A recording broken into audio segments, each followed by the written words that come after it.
playoffs. Today from Richardson Stadium in Kingston, Ontario, it's Canadian Intercollegiate Football, McGill Redman against the Queen's Golden Gaels.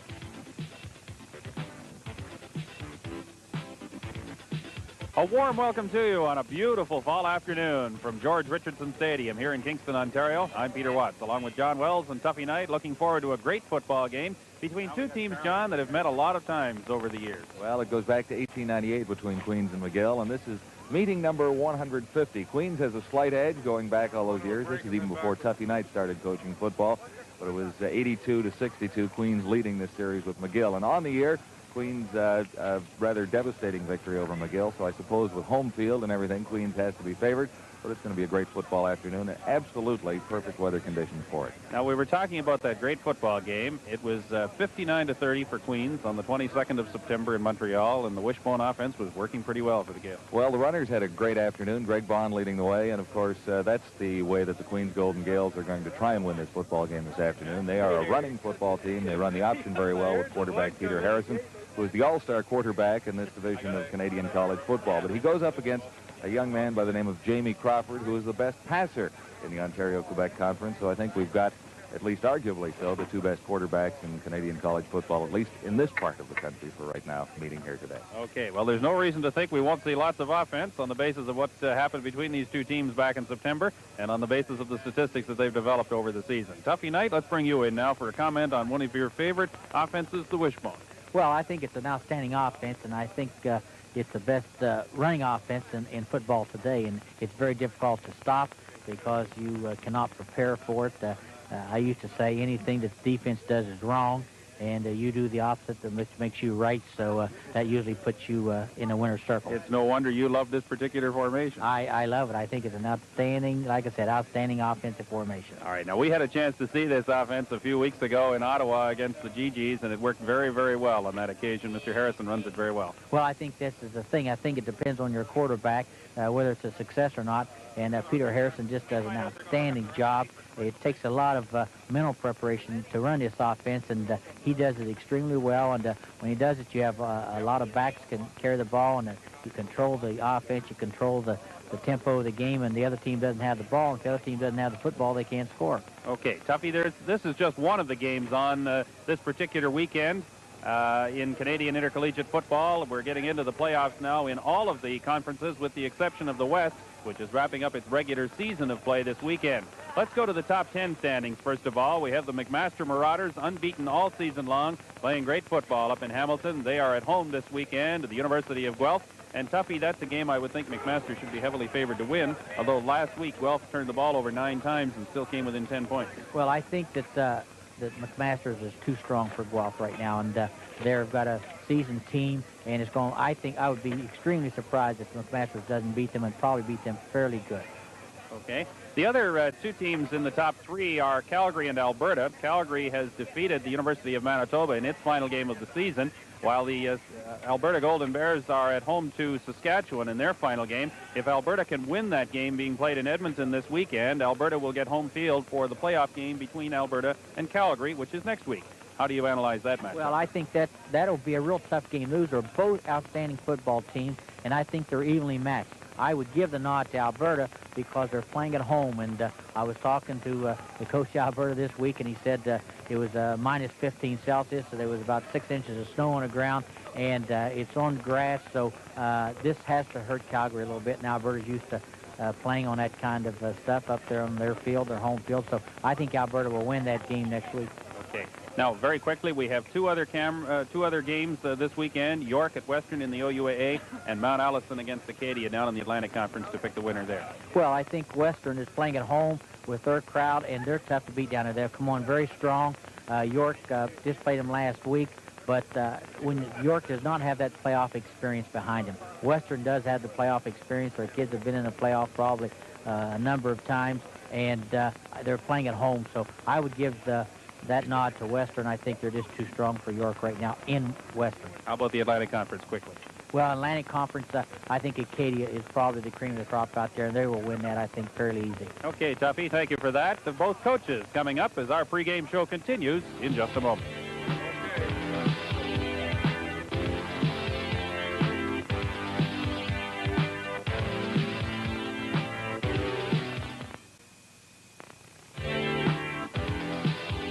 Back at George Richardson Stadium in Kingston, Ontario. I'm Peter Watts, along with John Wells and Tuffy Knight, looking forward to a great football game here this afternoon. And happy now to welcome the head coach of the McGill Redmen in his 13th year with the team, Charlie Bailey. Charlie, you've been with this team 13 years. You remember some great games, I'm sure, between these two teams, although I'm not sure that the last one is one that you'd care to remember too much. No, that's true, Peter, but actually goes back further than 13 years. It goes back to 1967 when I was coaching as an assistant coach.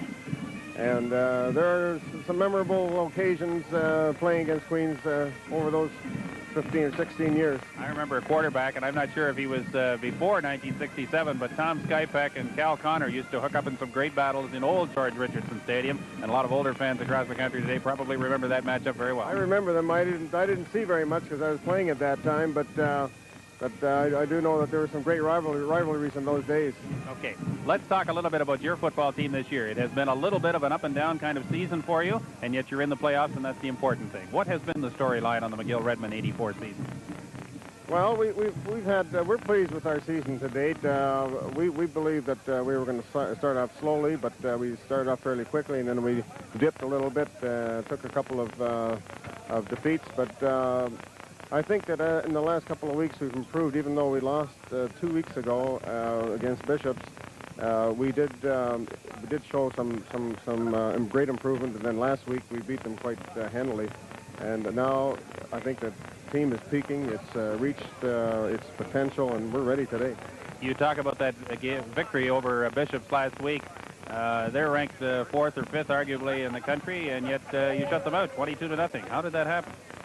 Well, these things will happen sometimes. I think that the ratings are something that it's difficult to control. There's 10 good football teams. I'm not really that concerned that we're not rated. It's not that important to us. I think the important thing is that we won the game. We beat the 5th-rated team in the nation, and that was the important thing. Okay, Charlie, we look for a good football game from the Redmen today. Thanks for your time with being with us today. Thank you very much, Peter. It's my pleasure. Charlie Bailey, head coach of the McGill Redmen. Right now, let's go and hear what Peter Harrison, the quarterback of the Queens Golden Gaels, has to say. He's standing by with John Wells. John? Okay, Peter, with me now, the Queens Golden Gale quarterback, Peter Harrison, who runs the option so incredibly well in Canadian college football. I suppose that's exactly where you're going at him today, same as the last time you met. Oh, we're going to come out with it and see how they handle it, and if they change their defense, we'll go from there. We haven't put in anything new, and we're just going to, the game plan is to come out and see what kind of defense they're playing. Now, you made it look quite easy during the regular season. I suppose you're not looking back to that as part of your preparation for today. Well, it may look easy. It takes a lot of practice. Like I said, we're just going to come out and see if they've changed their linebackers and see what happens. As an option quarterback, you do take a few more hits out there, don't you? Yeah, I guess I take more hits than the average quarterback. That's why I got the flak jacket on today. How do you feel? How's the team feel? Team's up. I don't see any signs of being overconfident. We know it's playoffs, do-or-die situation, and we're looking to play well. Okay, what about McGill, as you look at this football club and the defenses that they were able to throw at you last time? What do you have to watch for most particularly? They play pretty much a standard defense that we've seen throughout the season. We don't know if they're going to change against us. We'd like to play a ball control type of offense due to the fact that Crawford and his receivers and their offense can score really quickly. A word or two about your running backs. They had an incredible time the last time you two teams met. Yeah, we got really good backs. You have to give credit to the offensive line making the big holes. The McGill deep backs and safeties were making most of the tackles because they were getting through the line and the linebackers without too much trouble. Tell us about your backfield. Greg Bond, he's a tough straight-ahead runner. We got two of the better halfbacks in the league, and Dean Wilcox has been a really big surprise for us. He didn't start playing until about the 3rd game of the season, and he ended up, I think, 6th in the conference in rushing. He's had 100-yard games in every game he's played. And backing him up is Andy Stubbard, who had 130 yards against him last time we played. So we've got a good backfield. All right. Now, how much are you going to throw this afternoon? At all? Well, we're going to see if their deep backs are playing up tight. Other teams have seemed to bring their deep backs up to try to stop the option. If they're going to do that, we'll play action pass behind them. Okay, thanks very much. Good luck. Thanks very much, Sean. All right, let's take you back to Peter Watts. Thank you, John. I'm with Jamie Crawford, the starting quarterback for the McGill Redmen in this ball game. Jamie, your club thought of, I think, as a passing team, but the running game has come along pretty well this year. Yeah, that's for sure. Last year we passed a lot, but this year we stressed a lot on the run. We executed a lot, and our line has been developed towards the run more. And with Andy Holman back there, it's been really successful. He's not very big, but he seems to find the holes. Yeah, well, that's for sure. He's just a little guy, 5'4½", but he's really solid. He worked hard on the offseason, and he came back just a fireball. I remember you when you played for the University of Alberta a couple of years ago. What has matured in your own game that has caused you to be so much improved this year? Well, a lot of patience. I've developed that, and maturity, and just more understanding of the game and reading the defenses, and confidence, too. Built a lot of that. Now, you've got a young receiver that we're developing in this story, and that's Glenn Miller, who's had a great year for you. What has been the key to the success that you two have enjoyed? Well, most of our patterns have been evolved around the slot back position, and he was in the right place at the right time, and we've developed him, as you said, into understanding what he has to do to get open, and he's been doing a fantastic job, as you've seen. You are going to want to spend a considerable amount of time on the field, I would think, in this ball game, because if that triple option offense of the Gaels gets going, it could be a long afternoon. How do you propose to do that? Well, I don't know if we're planning to stay on the field a long time. We just want to get on there and score, however it takes, a long pass or march down. But we just want to get points and then let our defense beat those guys up. Certainly you scored 30 points against Queens in the game in Montreal in September. It wasn't enough. But would it be enough today? Today, I'm sure it would be, because our defense has improved over the past few weeks, and plus they have this game in their mind. The past game we lost to just shut them down, so they're not very happy about it. Pretty balanced attack you expect in this ball game? We'll start off with giving everything we can, and what seems to be most successful will slowly tend towards that, but we'll start off with the run and the pass. We'll hope for a good ball game from you today. Oh, for sure. Okay. Jamie Crawford, starting quarterback from the McGill Redman. Up next, Tuffy's predictions on this game. We're back with more action from Richardson Stadium in Kingston in just a moment.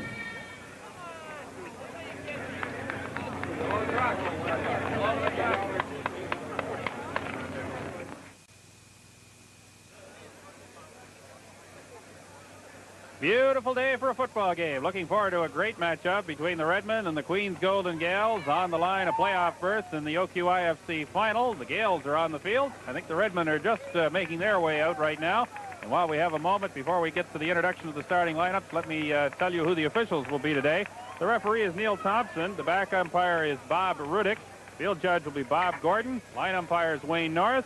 And the head linesman will be Gord Smith. And on that note, I think we're just about ready for the player introduction. Ladies and gentlemen, and welcome to George Richardson Stadium for today's O-QIFC semifinal game between the McGill Redmen and the Queens Golden Gaels.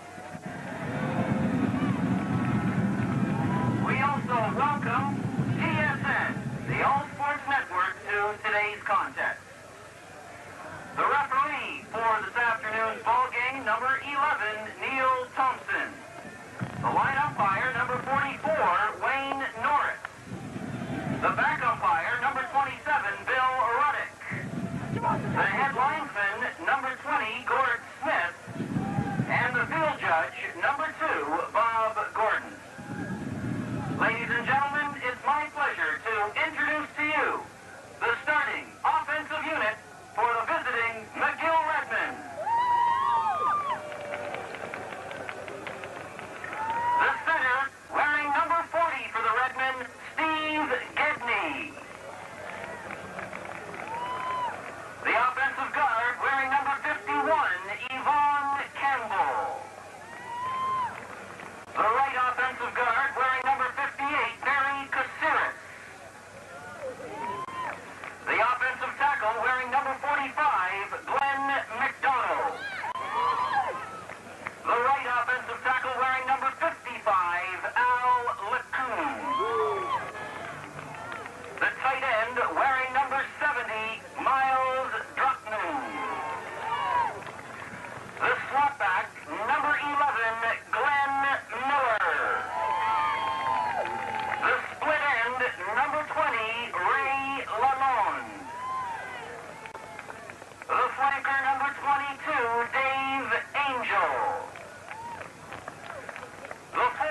Well, Tuffy Knight, I don't think we're going to lack for any kind of enthusiasm here this afternoon.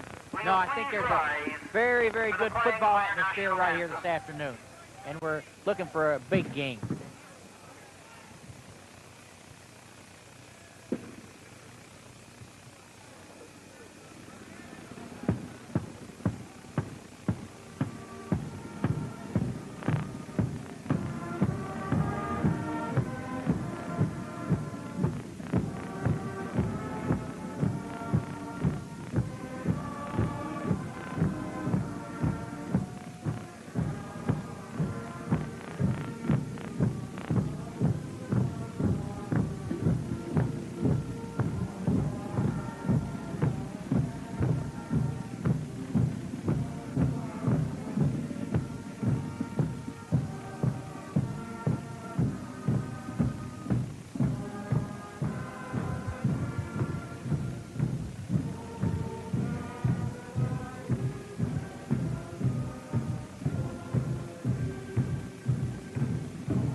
Perfect field conditions, perfect weather, two great football teams, all the ingredients needed for a great football game. And we'll have first quarter action coming up in just a moment.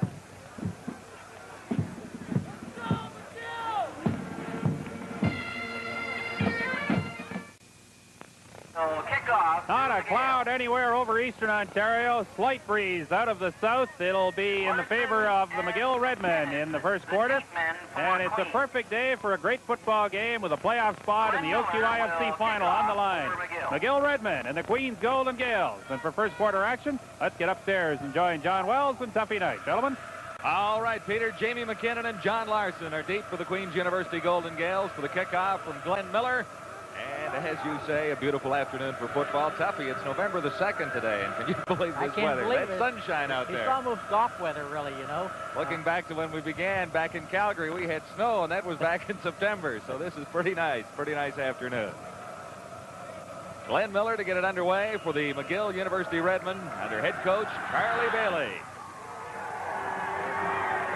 This is John Larson. And Larson has a bit of a seam. He's up to the 35, brought down by Cliff Wilson, number 42. They'll spot it down around the 37-yard line.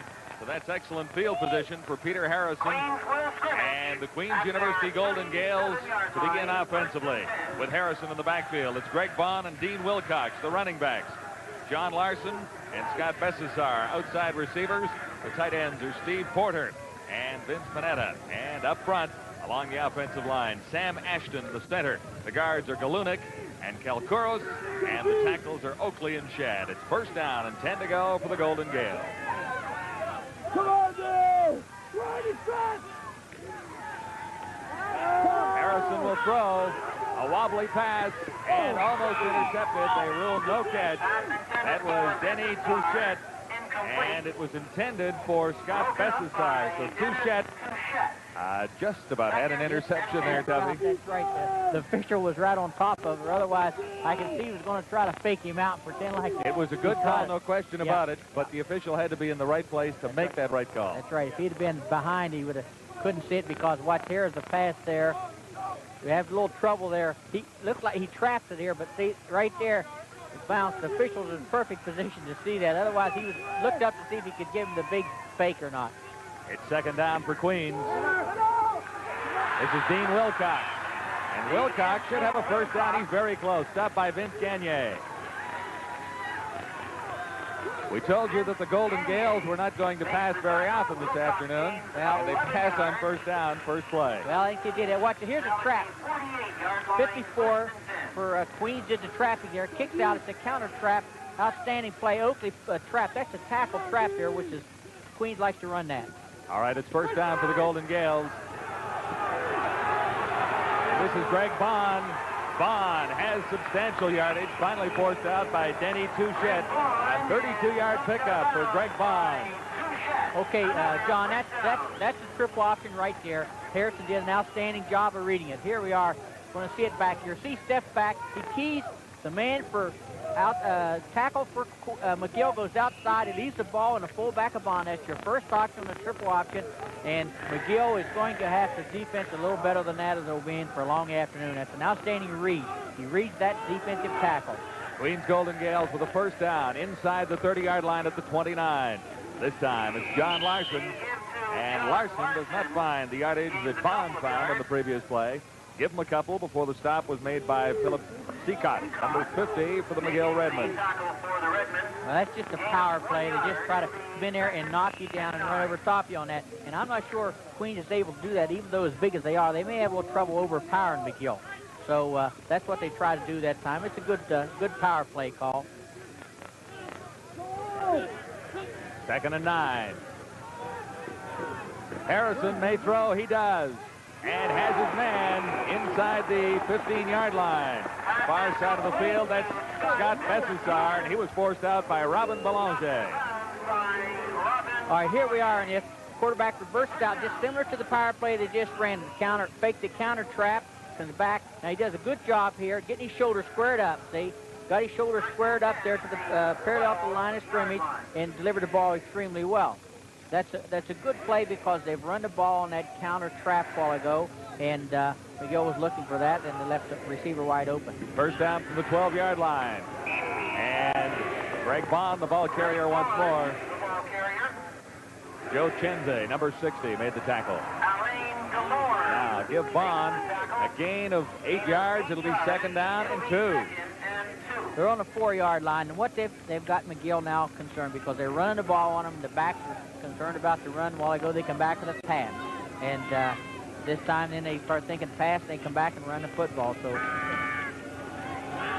Harrison looks to the end zone, has his man. Flag is down. Now there's a flag down. Greg Bond has the touchdown, but there's a flag at the 5-yard line. So hang on 1 second. Queens is offsides here, or illegal procedure. Here he rolls out. Bond comes out of the backfield, just goes short flat, goes in there, the ball's thrown nice and low. Impossible to intercept that. Illegal procedure. Queens, 2nd down. Well, they're back now, John, where they're back about to the 13-yard line, I think, and that's a costly penalty. Certainly is. It'll be 2nd down and 8 to go.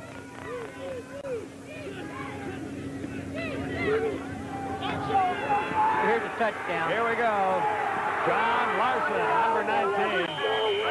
And 2 flags down. Make that 3 flags down there. Well, can you see around the corner? I can see. I'm kind of behind a post, but I can see he's called it holding against Queens on number 72 there. Well, here we go. See, there's the read. There's a fullback going through. They take the fullback this time, so Harrison brings the ball outside. Brings it outside, makes the pitch. There, right there's the illegal block. It's a block from the rear right there. Good call by the official. Officials are right on the ball today. Steve Porter is number 72 for the Golden Gaels. The referee this afternoon is Neil Thompson. So 2 penalties in a row. And the Queens University Golden Gaels they were in the end zone twice. Yep, that's right. That was a very tough play right there because you have to discipline yourself because the man has his back to you and you just bump him a little. And Here, Queens, push from the rear, number 72. 2nd down repeated. So, as I said, that takes a little discipline. You're there and you want to bump him. You know that's your man. I don't know if he could have made the play or not. It's hard to say whether he would have stopped it. It is now 2nd down and 18 yards to go for the Golden Gaels. Harrison will throw to the end zone, has his man, touchdown, and no flags. That's Steve Porter. No flags down. Porter caught that one in front of Stephen Bailey, number 9. All right, here we are. Porter comes out, does the sideline. Make an outstanding catch here. Watch this catch. Great catch here. Look at that. That is a great catch. That kind of amends for the penalty. Here we are, another angle. So he fakes it, comes out. A lot of pressure on him. Throws the ball. Watch this catch. That's a great catch right there because that was good defense. McGill had a good defense on him. And it's appropriate that Porter would do that after costing him the penalty, so he's made amends. Connie Mandela will try to add to the Queens collection. They lead it 6-0 early in the opening quarter. And Mandela is good. Connie Mandela gives the Queens University Golden Gaels a 7-0 lead on the McGill Redman early in the opening quarter.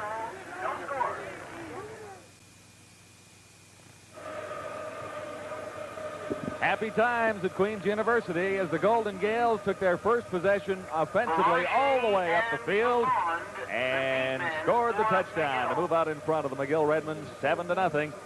And a couple of penalties. Tuffy almost cost them the touchdown. They had it in the end zone 3 times, in fact, the Golden Gaels, but finally in the end, Porter making the catch, and it's 7-0. Well, that has to be kind of discouraging to McGill because they took the ball, drove down. Even though they had 2 penalties, they were still able to put the ball in the end zone. That is not a good sign if you're over standing on the McGill sideline. I can tell you that from a coaching point of view. That's not a good feeling. Connie Mandela. Taken by Robin Belanger. Belanger for McGill, tries the outside, has good speed out there, now reverses his field, and that's where he lost it, a 26-yard return. Belanger stopped by John Thompson. And that's where McGill will scrimmage. Well, they have pretty good field positions, pretty close to the same place that Queens started from the last time. Here we are on the instant replay. He breaks it outside. Now he's got some running room out here. I don't think he should have stopped here. I would have thought he should have continued to run because he had the outside, and he could have gotten maybe a few yards farther, but he tried to stop and break it back inside. You're not going to have a lot of success doing that against a good football team pursued well. First offensive sequence for the McGill Redmen, and that's Mike Stanham, stopped by Steve Bodner for Queens. Let's take a look at that McGill offensive backfield with Jamie Crawford, the quarterback. He has Andy Holman and Mike Stanham as running backs. Ray Lalonde and Dave Angel are outside receivers. Glenn Miller a slot back. And up front, the center is Steve Gedney. The guards are Louis Oliveira and Terry Kosaras. And the tackle, Joe Chinze and Glenn McDonald. The gain of 5, second down, and 5 to go for McGill. Crawford, left-handed, throws this time. Looks to the sidelines, and Ray Lalonde was the intended receiver. Had the right idea. John Thompson was covering. Well, I think McGill has to be very careful here because, you know, they had 2nd and 5 on that. You know, it's a little bit patience. If you could have a little patience right now, you're going to find you maybe have a little more success. But I think they got a little anxious there and threw the football on that 2nd down. And right now, Queens is going to get the ball in fair field position again. Kicker for McGill is Bruno Pietrobon, number 26. Jamie McKinnon is back, along with Dean Wilcox for Queens. It goes right between them. And Don Young comes up with it. So there's a break for the McGill Redmen as Young is trapped deep in his own zone by Steve Gedney, number 40. And Queens University will begin at the 5-yard line after a 60-yard kick by Bruno Pietrobon. Here's the thing, John, on that one there. They look like both receivers for Queens, punt return men, come up to catch the football. And here we are, watch. They both come up. Either one could have caught it, and I think they were waiting for the other one, and the ball hits the ground and bounces between them. That's one of the Cardinal sins, is do not let that ball hit the ground if at all possible. That's the old baseball play. I got it, you got it. No, yeah, you take yeah, it. yeah. That's what they did. It Yeah. cost them a lot of yards. It Back at certainly the did. 5 now. Queens University. First down. That's Dean Wilcox. And he was met by Vince Gagne. Not before Wilcox picks up close to 8 yards. It'll be 2nd down and 2. He's a little guy. John, he dropped his shoulder over there on that guy from McGill. Watch it. Here we are. Just pulling. Watch him drop his shoulder over here on this man from McGill. Watch it. Right here. He dropped his shoulder right there. Watch. Boom. See what he does there? Now, you'd think that's a big man doing that. He's 175 pounds and 5'7". That's a very tough thing to do for a little guy. Robin Belanger is down. He's from the McGill Redmen. Slightly shaken up on that last sequence. We'll get back and check in on the action here at Queens right after this.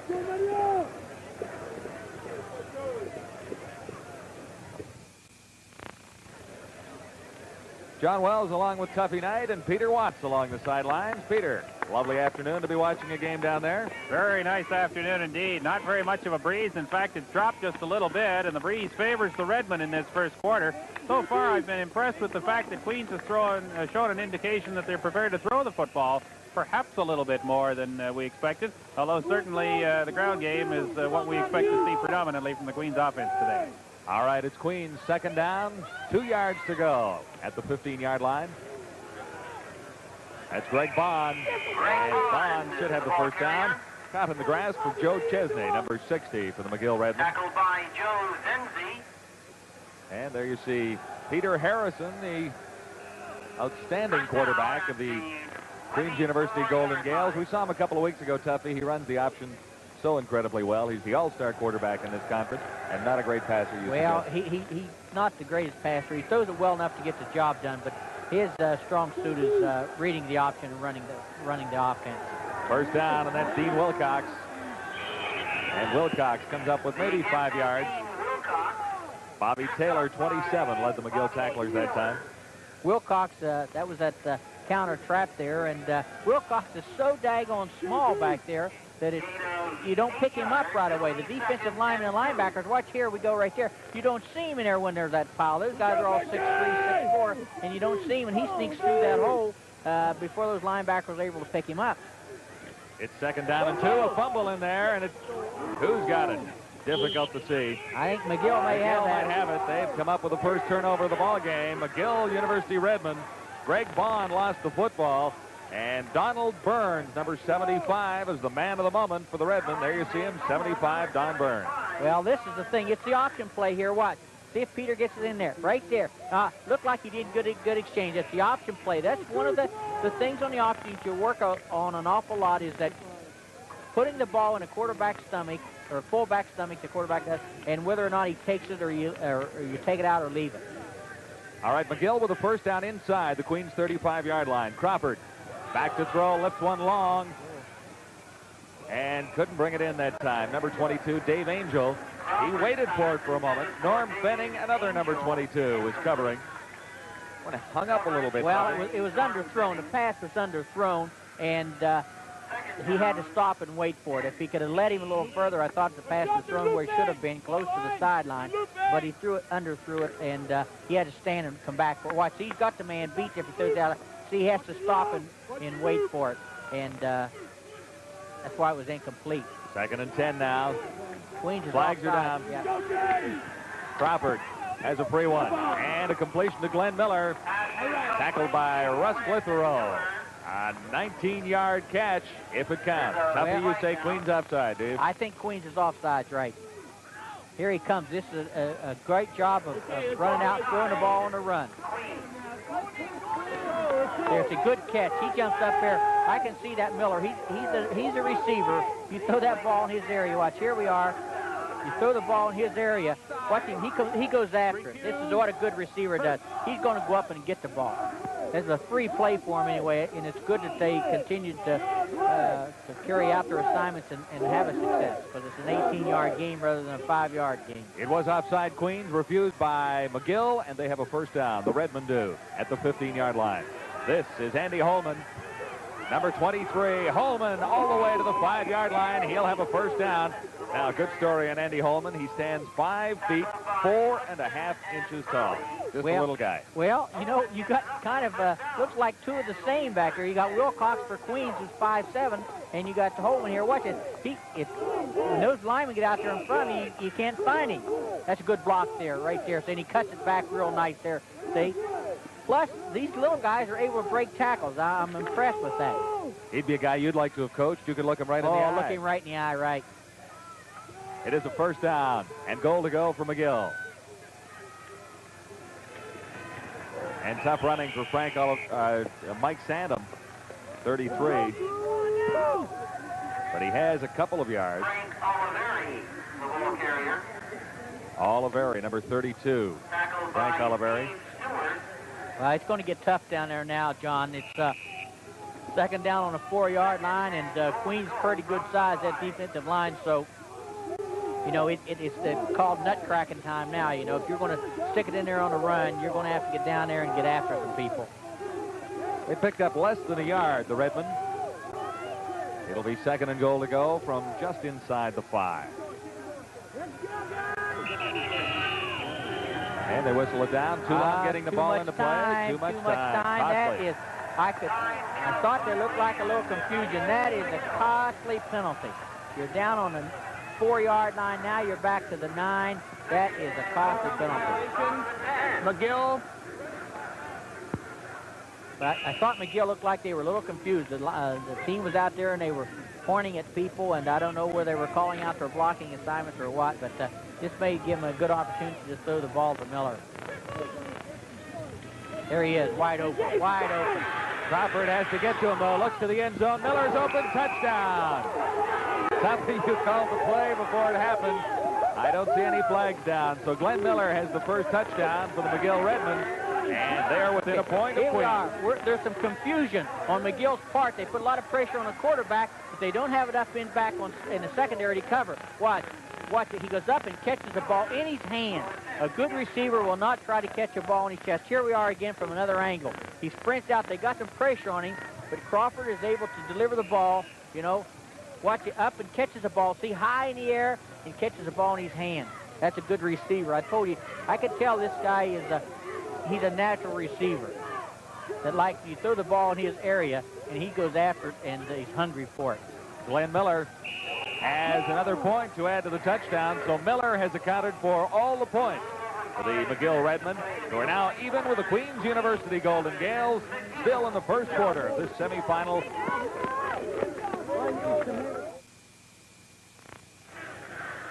John Wells along with Tuffy Knight and Peter Watts at Richardson Stadium in Kingston, and it's all even early in the opening quarter here. Good football action so far. Well, I think that miscue by Queens, that fumble, has just probably changed the whole complex of this game, because McGill now is fired up again. They were down just a little bit after that first drive of Queens. Now they're back fired up, ready to go. Glenn Miller kicks it deep. It bounces into the end zone. And back for Jamie McKinnon. That's a single point. He had no play, and it goes for a single point. If the ball goes out of bounds, it's on the side of the end zone like that, it's a point. If it goes out the back, it's not. So they have to concede a point right here. Well executed by Glenn Miller, and actually a little misjudged by Jamie McKinnon.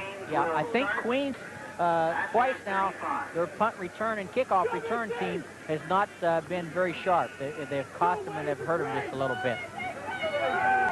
Although I think they're better off taking a ball on the 35-yard line and giving up a point rather than playing the ball down on the 1-yard line or 5 or 10-yard line even. Well, he did have a play just inside. That is number 31, Jamie McKinnon. He chose not to play. This is Greg Bond. And can he run the football? Bond to the 55-yard line. Stephen Bailey to make the tackle. A 39-yard run. Well, here we are right there. This is just, watch the trap there. But number 69 did the trapping. Terry Edwards. Terry Edwards trapped there, and there comes Bond. Right now, you know, McGill has got to maybe change their defense a little bit as far as penetrating. They're playing basically a 4-3 defense, and I think Queens will eat it up with their option in the trap. From the 35 now, Bond takes the first fake, and the quarterback Harrison carries himself. Okay, on that there, I think Harrison could have pitched the ball or kept the ball. He elected to keep the football that time. Picked up 3, met by Mark Lebrecht. Okay, here we are. See, Harrison comes out there with the ball. A little bit confusing here now. There's an outstanding block there, and he decides to keep the football. He could have pitched it also, I think. Greg Bond already has 86 yards in the opening quarter. He should run this. Harrison throws. Nice defensive play by Stephen Bailey. The pass was intended for Steve Porter. And Bailey got there just at the last possible second. Well, I think Harrison had a little bit of room there. He could have ran it. But here we are right here. See, he fakes makes a fake on the counter, comes out here. I believe he's broken containment right here. He could have run the football right there, see, and I think he could have picked up the first down if he would have kept the football and ran it. He's got to be aware of that, you know, that to run the football if it's there. I think the pass was not really wide open. It was fairly open, but the defensive man made a great play. So Connie Mandela will try from 38 yards away for the Queens University Golden Gaels. They trail by 1. Mandela has a chance to put Queens into the lead or into a tie. He ties it up as the point is conceded by Stephen Bailey. So it's all even at Richardson Stadium in Kingston.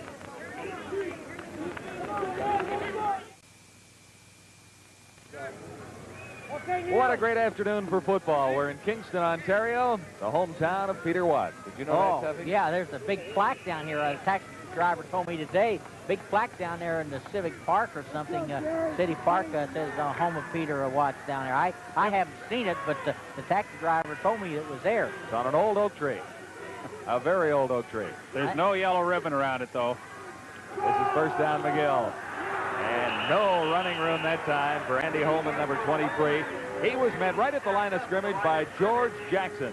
I think what happened on that, they tried to run a draw play, and usually your draw play doesn't work until you set up the pass. And McGill hasn't set up the pass offense that well yet, and they usually run the draw play on second down and long yardage. They're going to probably throw the ball out here to Miller this time. This is 2nd and 10.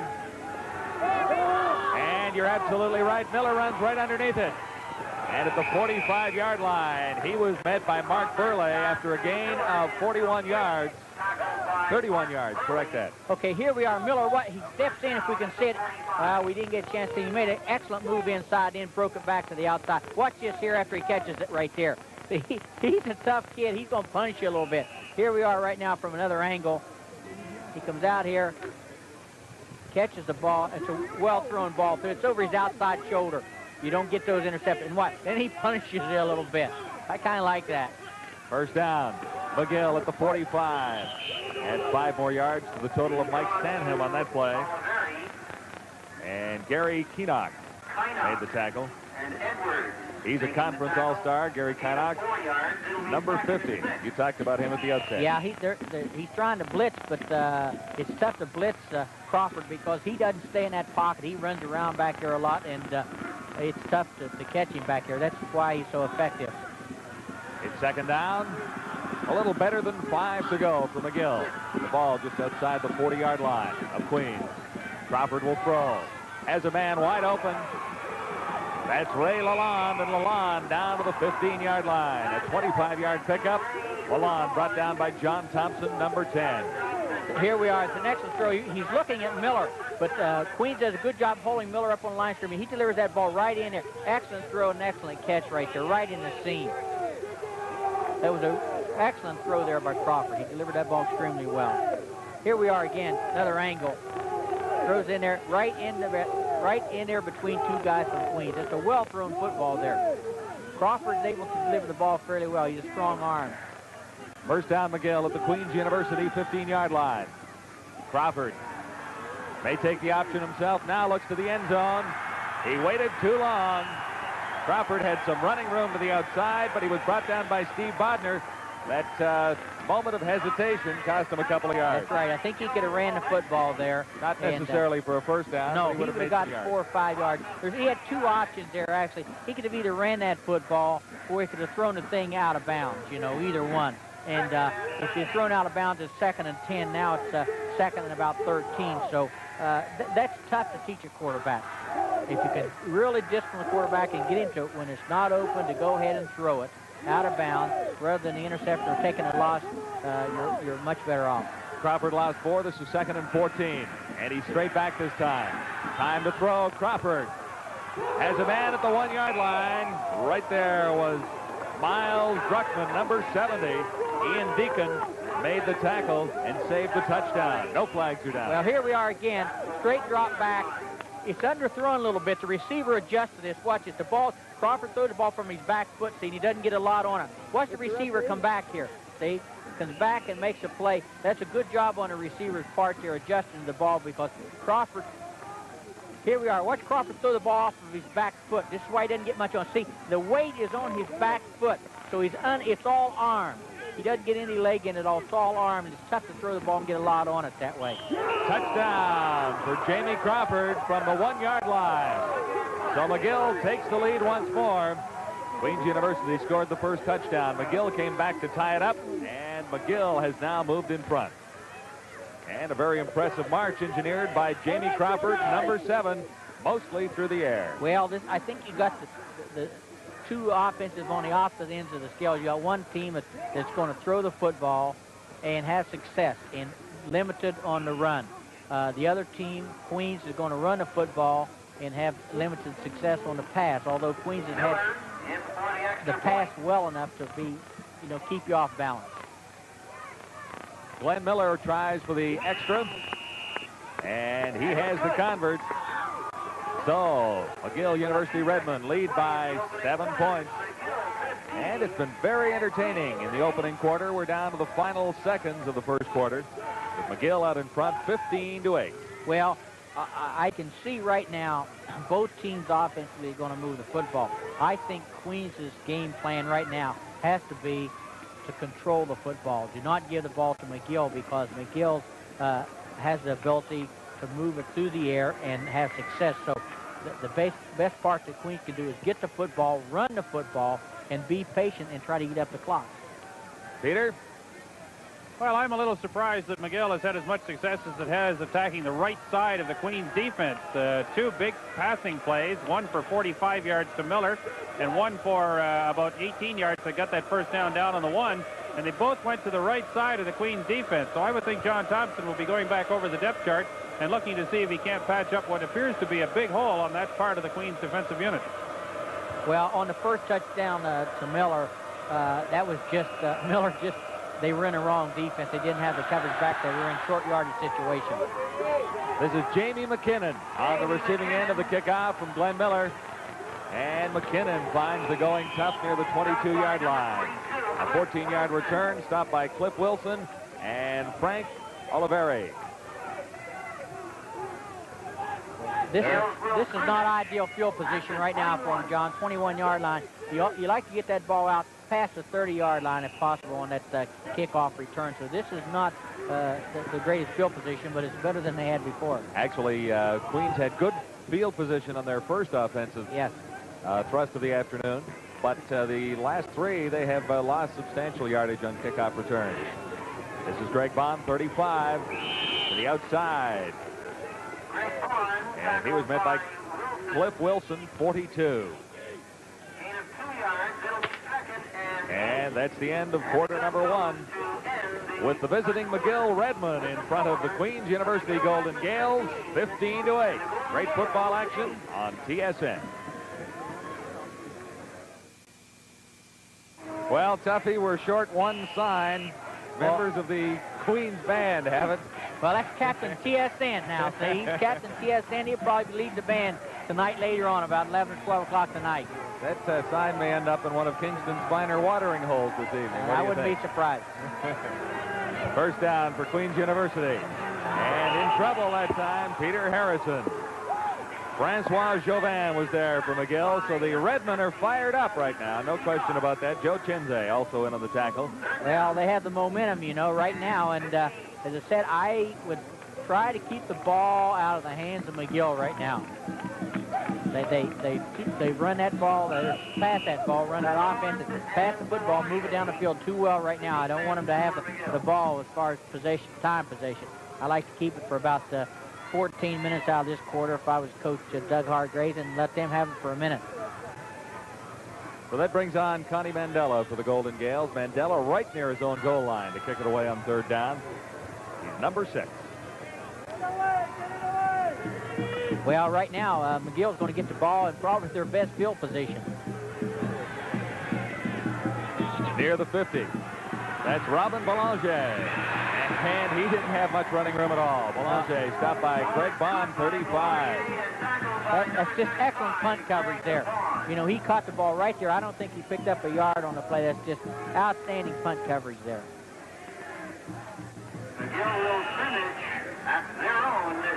Take a look at the Queens defense as they line up for this first down. Canuck, Stewart, Hudson, Bodner, and Jackson across the front. And they're backed up by Fenning, Langford, Deacon, and Thompson. And that's the little guy, Andy Holman, number 23.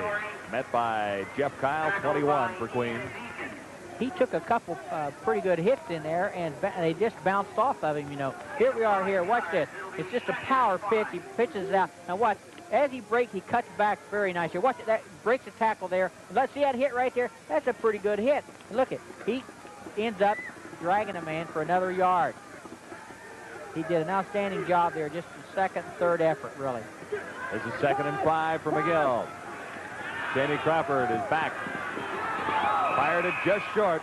And that was Miles Druckman, the intended receiver, number 70. Coverage supplied by Rick Prinzen, 25 for Queens. Well, what's happening there, he's looking for Miller, which I can understand, and Miller's complaining a little bit right now to the official.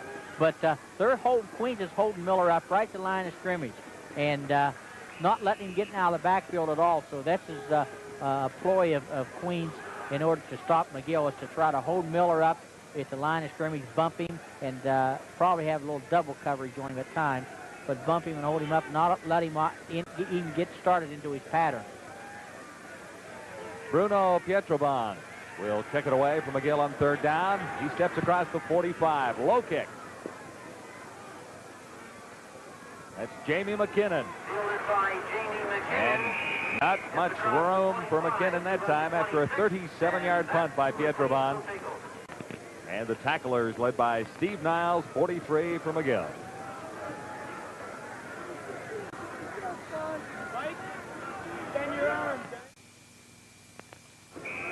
This telecast is protected by copyright and is intended solely for the non-commercial entertainment of our viewing audience. Any use, reproduction, or distribution in whole or in part of the pictures or descriptions herein contained without the express written consent of the Sports Network is strictly prohibited. First down for Queens. That's Dean Wilcox. And there's nowhere to go because Mark Lebrecht has penetrated. Here we are on this. It's just a power sweep, and McGill is getting penetration. Watch this. McGill gets great penetration there. Number 63 for McGill there. Cliff, where is it? Lebrecht makes an outstanding play by getting penetration on that power sweep. Cliff Wilson was also in on the play. A loss of 4. This is 2nd and 14. Can run the football. Harrison had 2 receivers, 71 and 72, side by side, Panetta and Porter, and he put it between both. Bobby Taylor was in the middle of the 2 Queens receivers. Okay, here we are. What Harrison brings it out here, he's broken containment now. He can run the football here. See, he's throwing it. He doesn't have his shoulders squared up. He's throwing the ball while he's moving to the left, which is difficult. You have to get your shoulders squared up here. He doesn't get his shoulders squared up. And let's watch his feet, which we've talked about so many times. Let's watch his left foot. See where it goes? Left foot is going towards the sideline. It's difficult to throw the ball very accurate when your left foot is going in that direction. So that brings on Connie Mandela, and he will kick to one of those 2 gentlemen for McGill. Connie Mandela to do the punting. Ray Lalonde or Robin Belanger. Mandela across the 10-yard line. Pretty good kick this time. On the dead run. That's Belanger. Belanger still on his feet at the 34-yard line. A 20-yard return after a 37-yard kick.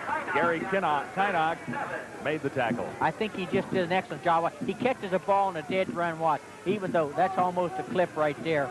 But he catches a ball on a dead run, and that is, I think, what you want your punt returners to do. 20-yard return with really no blocks on the play. He just read the pattern very well. He caught it on a dead run, and he ran by people before they realized it. Jamie Crawford has McGill with a first down at the 37-yard line.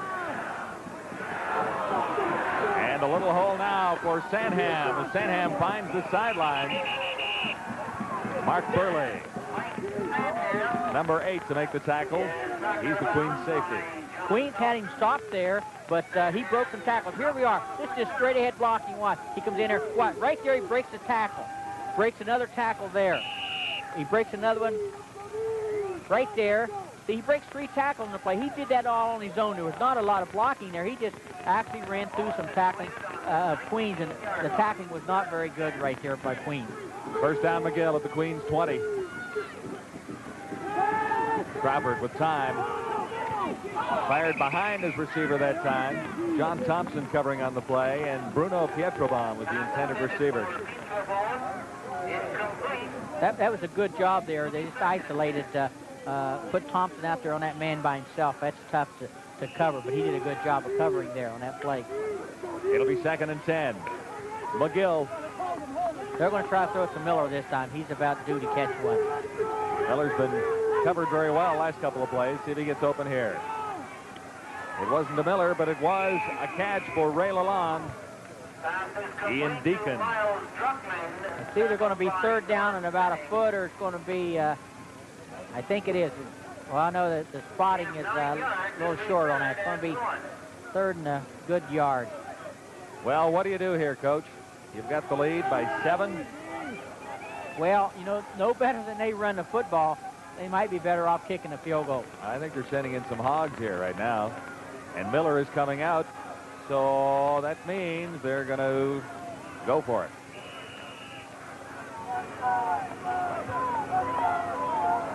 This is a big yard. This is an awful big yard, but it's going to be tough because I don't think they run the ball that well in this situation.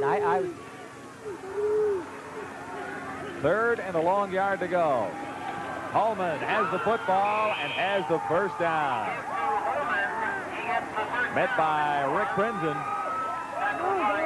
Here we are. Holman, Just straight ahead block. Watch the block of their back right there. Let's see what their backs do. Right there. See, he follows that fullback. 33 there. He gets on the fullback's tail there. Sanham.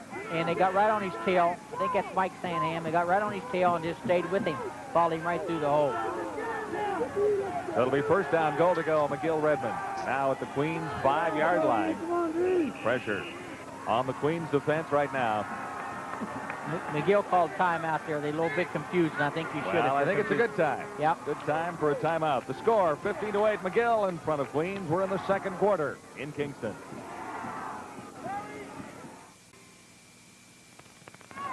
Charlie Bailey, the winningest coach in McGill football history, looks on. He's been there for 13 years. Made it to the Vanier Cup a couple of times. Yeah, he's been there twice. He's kind of like me, John. He's been there a couple of times, but I don't. He hasn't won either. Hasn't won either. No. This might be the year for him.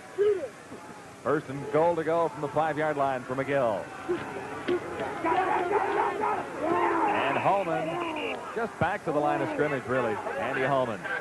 Rick Prinzen, a tackle that time for Queens.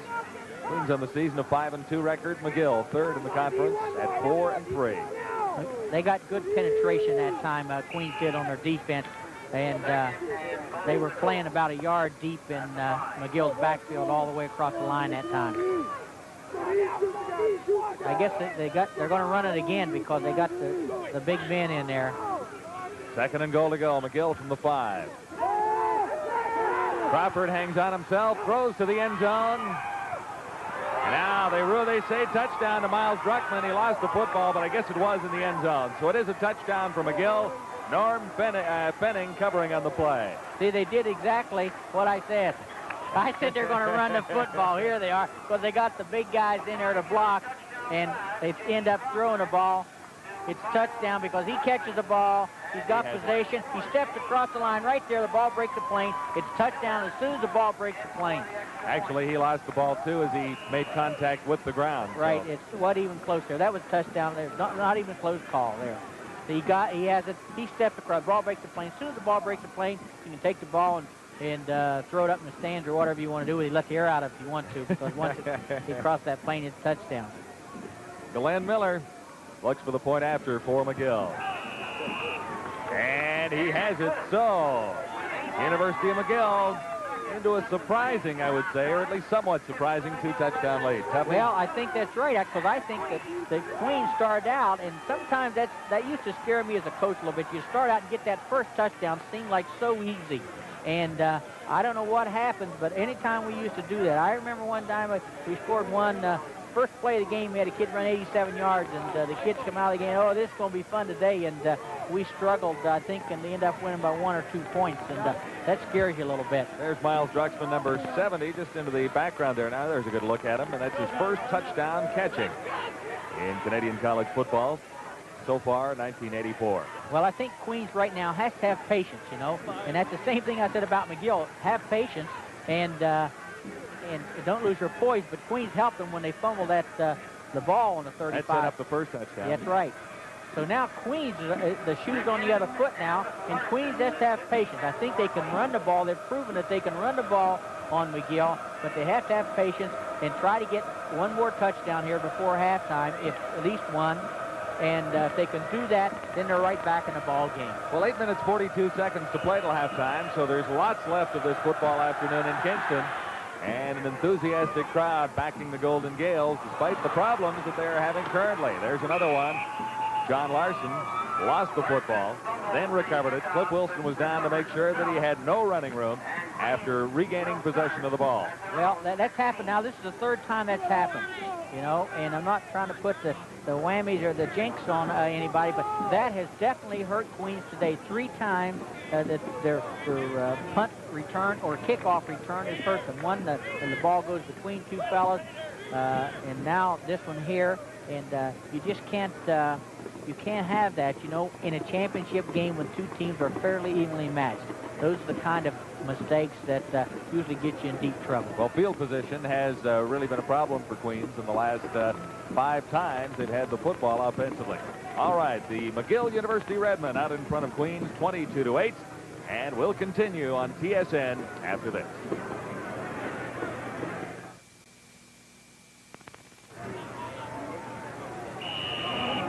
It is a first down for the Queens Golden Gaels at the 17-yard line. Peter Harrison at quarterback trying to make the option work. Now Harrison carries himself. And he was met by Bobby Taylor. Tackled by Bobby Taylor. A gain of 4. Okay, on that play there, John, Peter misread it. He should have left the ball on his fullback. He realized his mistake, so he followed him right up through the hole. He ended up, you know, picking up 3 yards on the play, which is a good job. But he realized he misread it. Now he has a first down. That's Greg Bond. He might have more than that. An open field, but for Robin Belanger. And that brings Richardson Stadium to its feet. Well, it's the same thing. That is exactly the same play. That time, the time before, and I admire this. Here's it is, the option play. That time he leaves it in the fullback. He realized he should have done that the last time. He followed him up through the hole. So he goes right back in the huddle, calls the same play again, you know, and there it is again. Right now, McGill changed the defense to a 3-4, but it's not helped you. That does not help you on the option. 58-yard run, and that gets the Queens University Golden Gaels up to the 27-yard line of McGill with a first down. Harrison, nowhere to go, and he's down in the grasp of Francois Jobin. Well, I don't like to be critical, John, but, you know. That's never been your style. No, it's never been my style. I admire that about you. And I'll tell you right now, I would run option. I would run option till the cows come home right now. You know, then they roll out to throw the football, and, you know, why? You know, they just ran the option for, I don't know, 60 yards or 50 yards. I'd come back and try it again. Well, the option is what has brought the Queens Golden Gaels this far this year. Option reverse. And this is Bessessar, the outside wide receiver. He's to the 30-yard line, stopped by Belanger. So he ran for a lot of yards, but really not enough upfield progress. On that play right there, he gained about 10 yards on the play, but he had second and about 18. The rollout pass got him in trouble. He had 8-yard loss. He got second and 18, so they have a fairly successful play. They gained 10 yards. They still have now third down and about 7 yards to 7-8 yards for the first down. Don't get yourself in those situations, and you don't have to get yourself out of them. That's what my mother used to tell me when I got in trouble. She said, you know, if you didn't get yourself in trouble, you wouldn't have to try to talk your way out of it. But I had a lot of practice talking my way out, as you I can would understand. imagine you might have. It is third down, Queens. Connie Mandela is in. He will try a field goal from 36 yards away. He missed one earlier.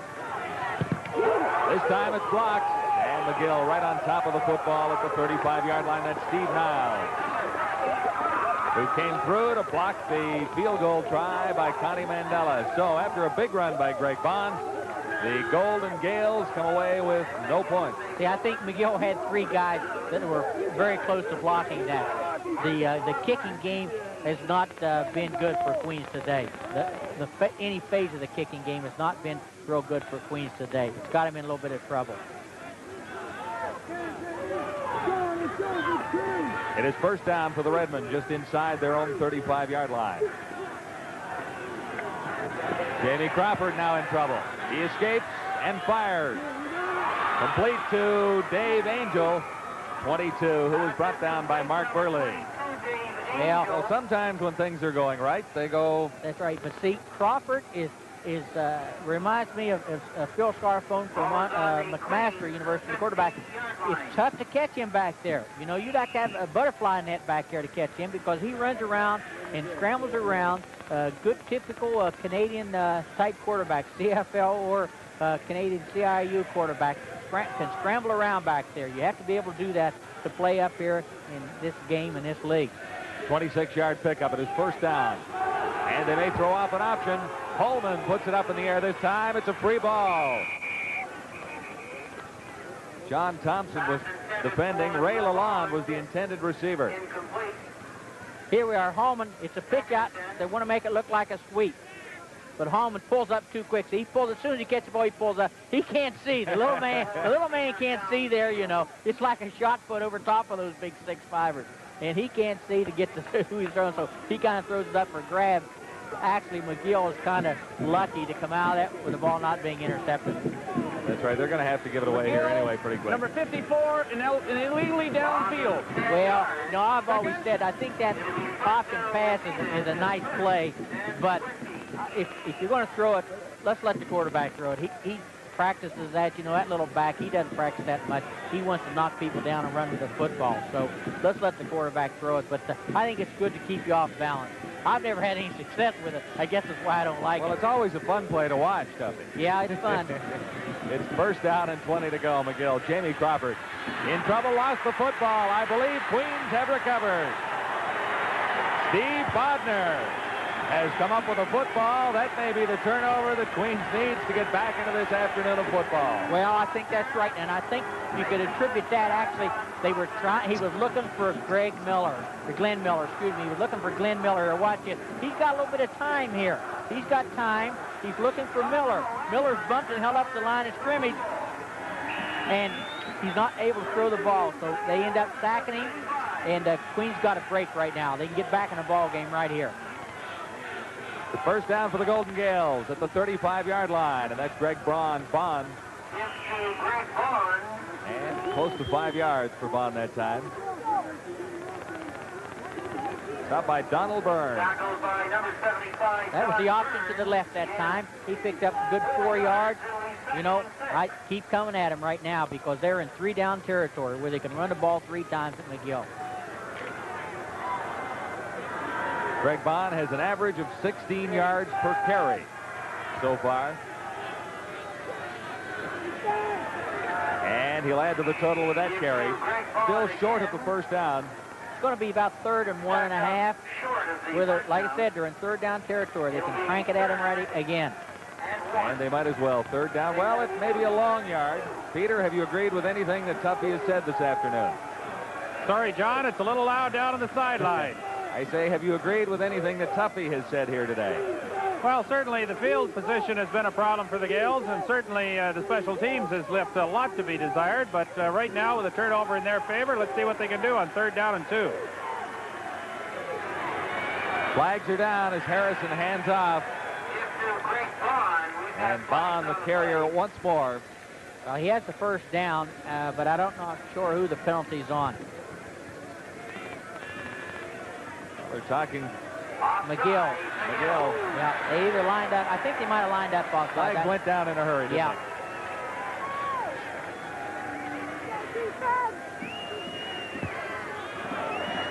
McGill offside, number 53. Francois Jobin. So it'll be a first down for the Golden Gaels. The ball now at the 21-yard line.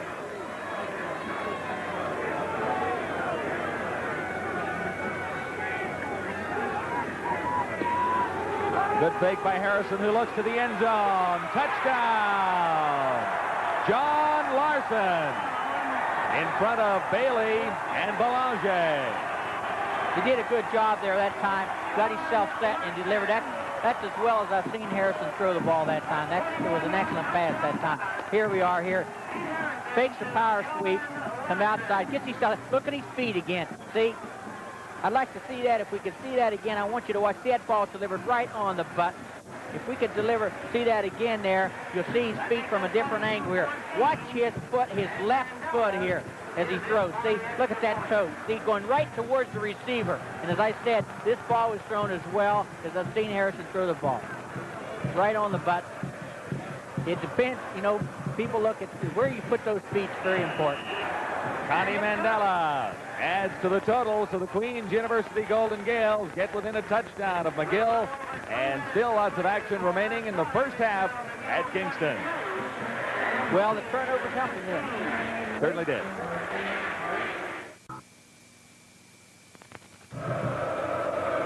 The score, McGill 22 and Queens 15. We're in the second quarter at Richardson Stadium in Kingston, and it's a beautiful afternoon for football. Another turnover, or at least a break for Queens. I guess you have to call that a turnover.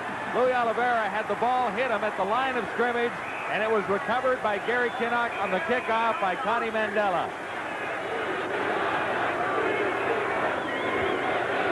Once more. Here we are.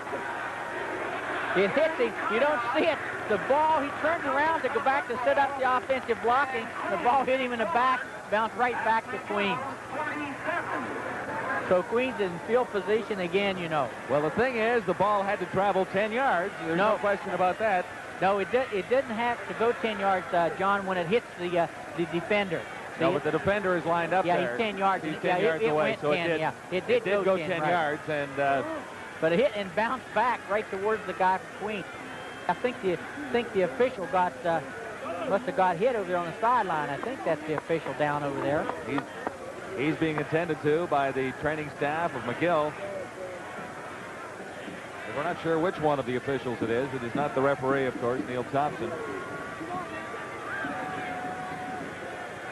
I couldn't see what happened over there. That's clear across the field. I don't know if someone just ran into him or exactly how it did happen. Gord Smith is the injured official, and they continue attending to him. Peter, we're very impressed with your old home university and the enthusiasm for football here this afternoon. Nice to do a college game in this country where there's a bit of a crowd here. It looked a little bit suspect at the start. The fans a little bit late getting here. Normal game time is at 2 o'clock, and of course it's been pushed up to 1 today to accommodate our telecast. But there's all 3,000 over there on the far side, and they're having a good time with a little more to cheer about in the last 5 or 6 minutes. Well, we've got actually Captain TSN there and Super TSN riding around on the bike with their cape, TSN cape on their back there. Really looks nice, you know. Well, it does, and you know, Bill Sparrow is the sports information director here at Queens, and he was telling me that the young man on the back of that bike is blind. He's a student, and he's in the band, and he's here, and he's having a good time, but he is not going to be allowed to pilot that bike as far as we can determine. Well, it wouldn't surprise me, though. He's wearing he's the one, I think, wearing the TSN cape, so he probably thinks he's Captain Marvel, or Captain Marvel TSN, or Super TSN. I'm a little surprised, too, Tuffy, that there's still one TSN banner up on the east side grandstand. We've been here for a couple of hours now, and those banners have been up when we got here, and there's one still hanging there. Well, they actually took off Gord Smith, the official. They had to carry him off. Looked like it's his ankle or knee. I'm not sure exactly what happened. I didn't see that at all. But we will now play this game with 4 officials. And at times, you know, that's not bad, because I can remember when we used to play with 3. There's the remaining banner. Now, they were taking bets on how long they'd last. This one has outlived its original estimate anyway. Tuffy, I don't know if you've had a chance to develop the line of scrimmage contact, but I'm certainly impressed with the way the McGill defensive line has been able to get through that blocking and shut off the Queens running attack on occasion. Now, they haven't been able to do it consistently enough to be really effective, but that may be something you want to develop, because the Redman defensive line is not being blown away on every play by any means. I don't think you can take them on one-on-one. They may be too good for that. So Queens has had their best luck either trying to trap them or run the option. Now, to run the option, you're getting some double teams. And what we mean by double team, you're getting 2 men blocking on 1 on that option play, and that's why they had some success with that. When you take them on one-on-one, McGill's able to probably shut that down and do a little better job.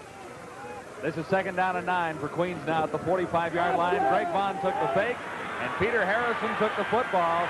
Harrison then pitched out for Dean Wilcox, and Wilcox has substantial yardage, stopped by Colin Ross and Robin Belanger. Okay, here's the first option. Fake the fullback. See 61, take the fullback. There comes Harrison out. His second option is for him to carry it. Just as he gets hit there, he pitches it to the 3rd option man. That's why it's called a triple option.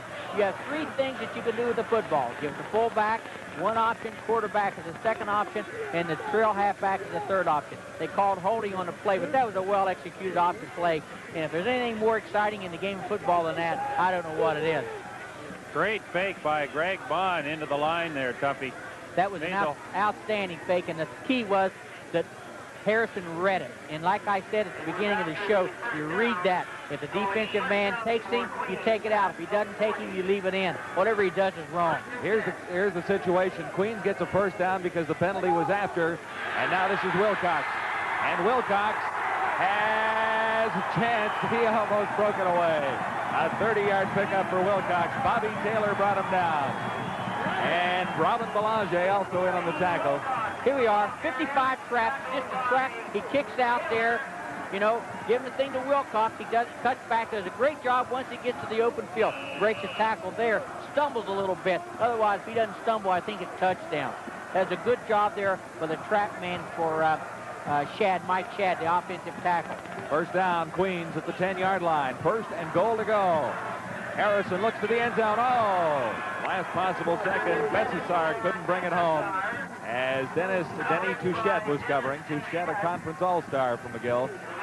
And they made it look very close that time. Yeah, that was a close very play. close. He had him beat, but the ball was thrown just a little bit high. If the ball had been thrown down a little bit, I think he could have made the play. He threw it up high, and the defensive man was behind him, and he's able to make the play. McGill leads by a touchdown. It's 22-15. This is 2nd down and goal to go for Queens from the 10. Greg Bond. As you can see on that, Harrison knew that he misread it. He misread the play. He knew he shouldn't have left the ball in, Bond, and he smacked his hands together. Watch this. Here we are. Watch. See 61 there. He takes Bond. Harrison knew that he misread it right away. That 61 had Bond, and the concept is take the ball out and come on down the line with it. He knew he misread it as soon as he did it. But like I said, it isn't like you have 4 or 5 seconds to make up your mind. It's like split second. You leave it in or take it out, and you have to make the decision immediately. Well, it'll be Queens going on 3rd down for 3 points on the foot of Connie Mandela. Queens is probably very content right now. You know, they were down 22-8, and they could come out of this half 22-18, I think. And, you know, they're back. It's an even ball game, 22-18 right now. Last time Mandela tried the field goal, it was blocked. I'm sure the adjustments have been made. Yeah, I've conceded 3 points, and I shouldn't have done that because he hadn't made it yet. Blocked again. And McGill come up with the football at the 27-yard line. That's what happens when you concede to 3. See, start counting it before it happens, you know. Peter Shea for McGill, number 61. So that's 2 in a row that have been blocked by the McGill Redmen. Well, I made the mistake. I started counting my chickens before they hatched, see? And as an old coach, you should know better. Know better than that, right. Obviously, McGill has found something, some way that they're able to get in there and block that kick. Now, you know, sometimes a guy will come off the sideline and say, Coach, I can get in there. If you shoot someone on the inside gap, I can go on the outside and I can get in there and block it. And obviously, McGill has seen something that has given them, you know, give them a tip where they think they can block the daggone kick. Now, I don't know if it came over the same place, same area or not, but it's very upsetting. I'm sure to Coach Hargraves that this would happen when you could actually been in within 5 points of McGill. An injured McGill Redman down near the 30-yard line. We're unable to see his number from our vantage point. It is Peter Shea, they tell us now. He recovered the block punt just a moment ago. Well, I could see visions of him picking the thing up and continuing to run with it, but he couldn't quite scoop it up. But Peter Shea's a defensive tackle. He's the one I think has been stopping that they read that option, but I think he looks like he's all right there. So an impressive drive by Queens falls a little bit short. They're short on the scoreboard by 1 complete touchdown. 2 minutes, 11 seconds to play till halftime.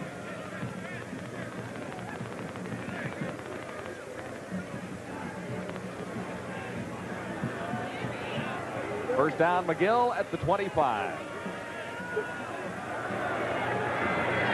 Crawford puts it up.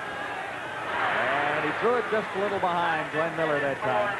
Russ Clitheroe, 13 for Queens, covering. Well, it goes back again, which we've talked about. Here we are right now. He's got time, but he's got to throw the ball over the outside shoulder.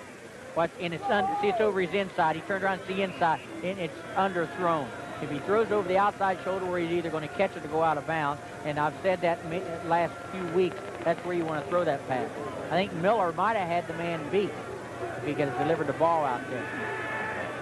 2nd and 10, McGill. Crawford is intercepted this time. Picked off by number 44, Tom Langford. So another turnover. We'll see what the Queens Golden Gaels can do with it this time. They powered in for a touchdown on a turnover earlier, and it might even be even at halftime. Well, I think what happened, he was trying to throw the ball to Glenn Miller, cutting across the middle. When you got a great receiver like that, you have a tendency to want to throw the ball to him too much, see? And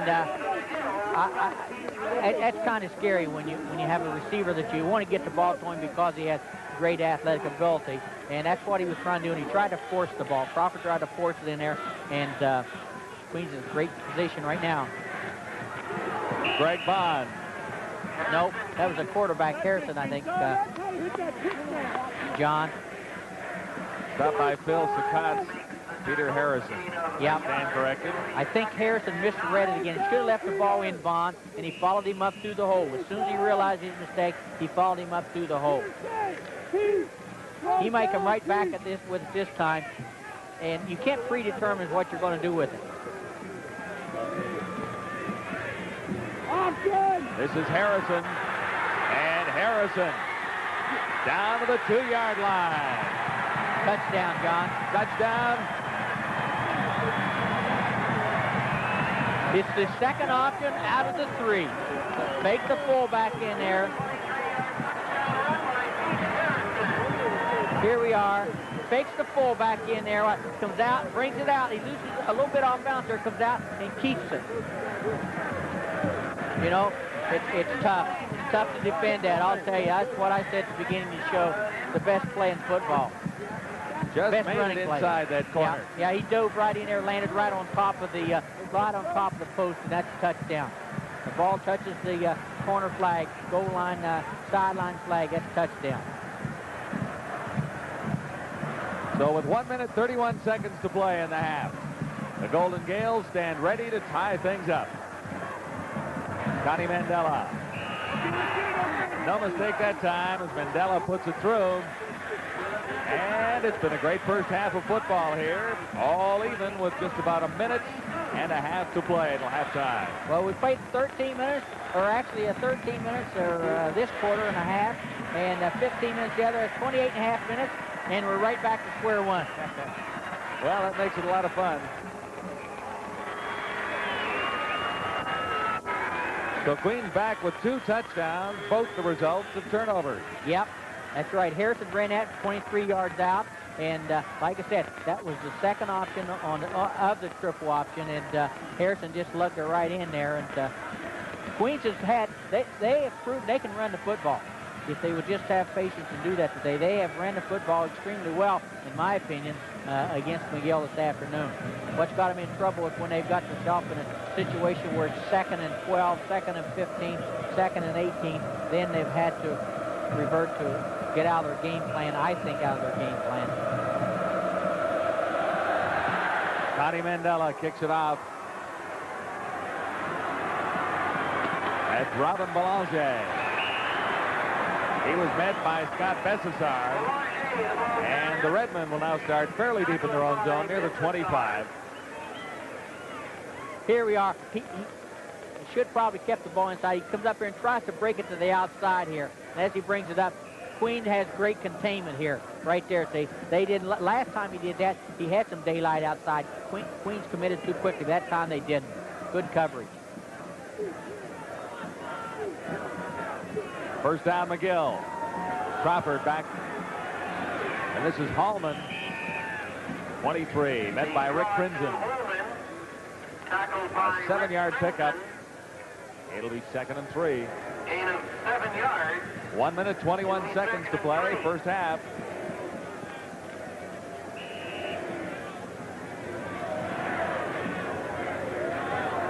Holman moves very well for a lad of 5 feet 4.5 inches. This is Hallman once more. Appeared to be stopped. Now he made a pickup a yard. He'll be short of the first down, though. Stephen Stewart. It's going to be very close. It's going to be very close, John. I think they're either going to miss it by, half a yard or make it by half a yard. I think they're going to be, I would guess they're going to be about the length of the ball, short. And the officials have called for a measurement. There's a man down from Queens. I can't pick up the number. Hard to see from up here, Tuffy, isn't it? Oh, okay. I saw him down here a few minutes ago. Peter, while we have a moment, what's on at halftime? Halftime, we're going to have a chance to talk to Greg Bond of the Queens Golden Gaels. He's had a tremendous year, and he's had a pretty good first half with unofficially somewhere around 150 yards rushing, and a lot of it along the right side of the Queens offense. That's where he seems to favor running the football. We'll try and develop that with him. Okay, well, you saw the measurements. Yes, the ball in short. Yep, ball in short now. Whether they're going to go for it or not. I'll tell you what, there's 1 minute 9 seconds left. You go for it, you don't make it, you can just about say that the Queens will score again. At least a field goal or put some form of points on the board. Steve Hudson, the injured player for the Golden Gaels. He's a nose guard there. Important man in their 3-man line. Can't tell whether it's his knee or ankle, but he seems to be walking fairly well, so might be his knee because I see his pants is rolled up there. His knee pad is dangling, but he's walking fairly well on it, so he'd be a key man in their defensive scheme. It is 3rd down, less than a yard to go for McGill, and they gamble here.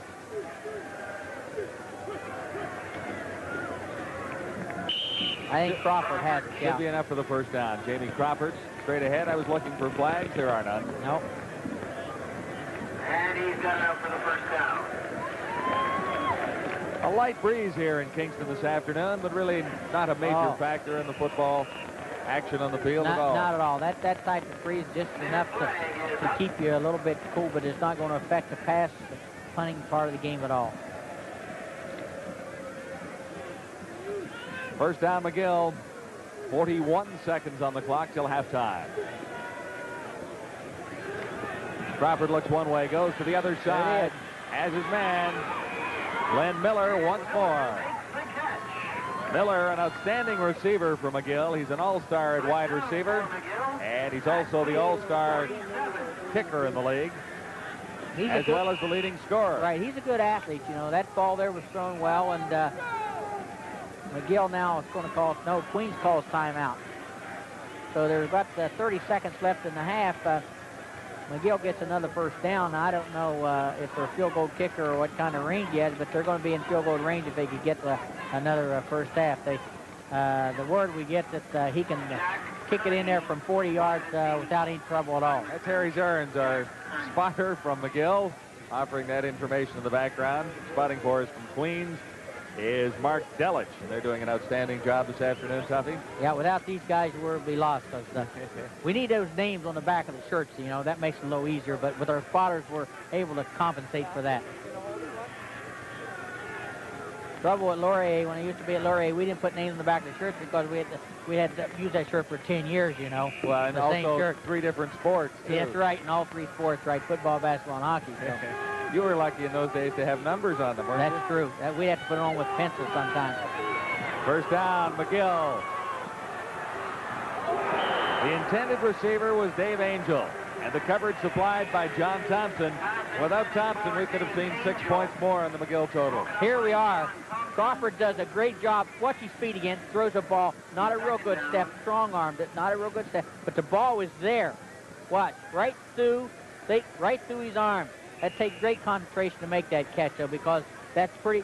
The defensive back there, Thompson, did a pretty good job. He was kind of stride for stride with him. And Crawford threw the ball fairly well. That's just strong-arming it down there. This is 2nd and 10, McGill.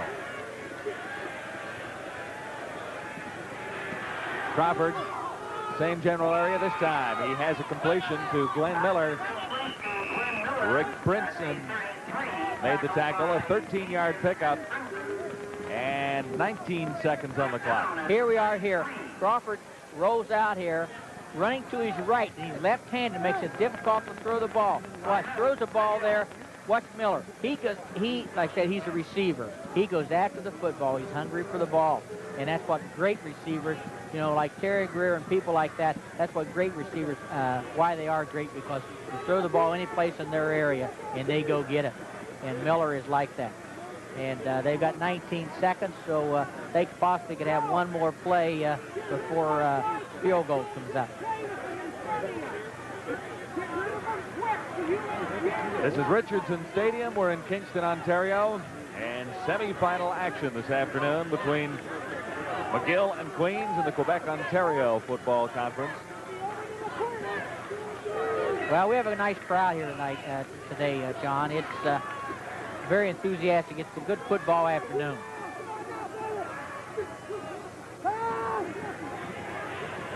Crawford over the middle. And that time Miller really held on to that football with one hand, didn't he? That's right. The guy grabbed him. Was covering. The man grabbed him, had great coverage on him, and he just reached it out and caught the ball with one hand. Here we are, if we can see it. The ball was thrown down and low where he threw. Watch it. He catches that ball. See, almost with left hand, because the guy almost had a hold of it. Here we are, another angle on it. Crawford comes back, delivers the ball down on across the middle where you're supposed to throw it down low. Watch this. There it is. See, that ball is caught there. Miller is going to catch that ball when you throw it to him. I'll tell you that.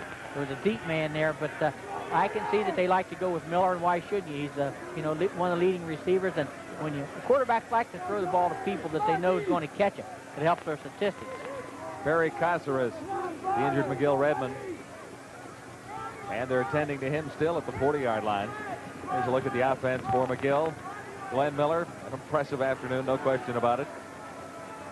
73 yards in receiving.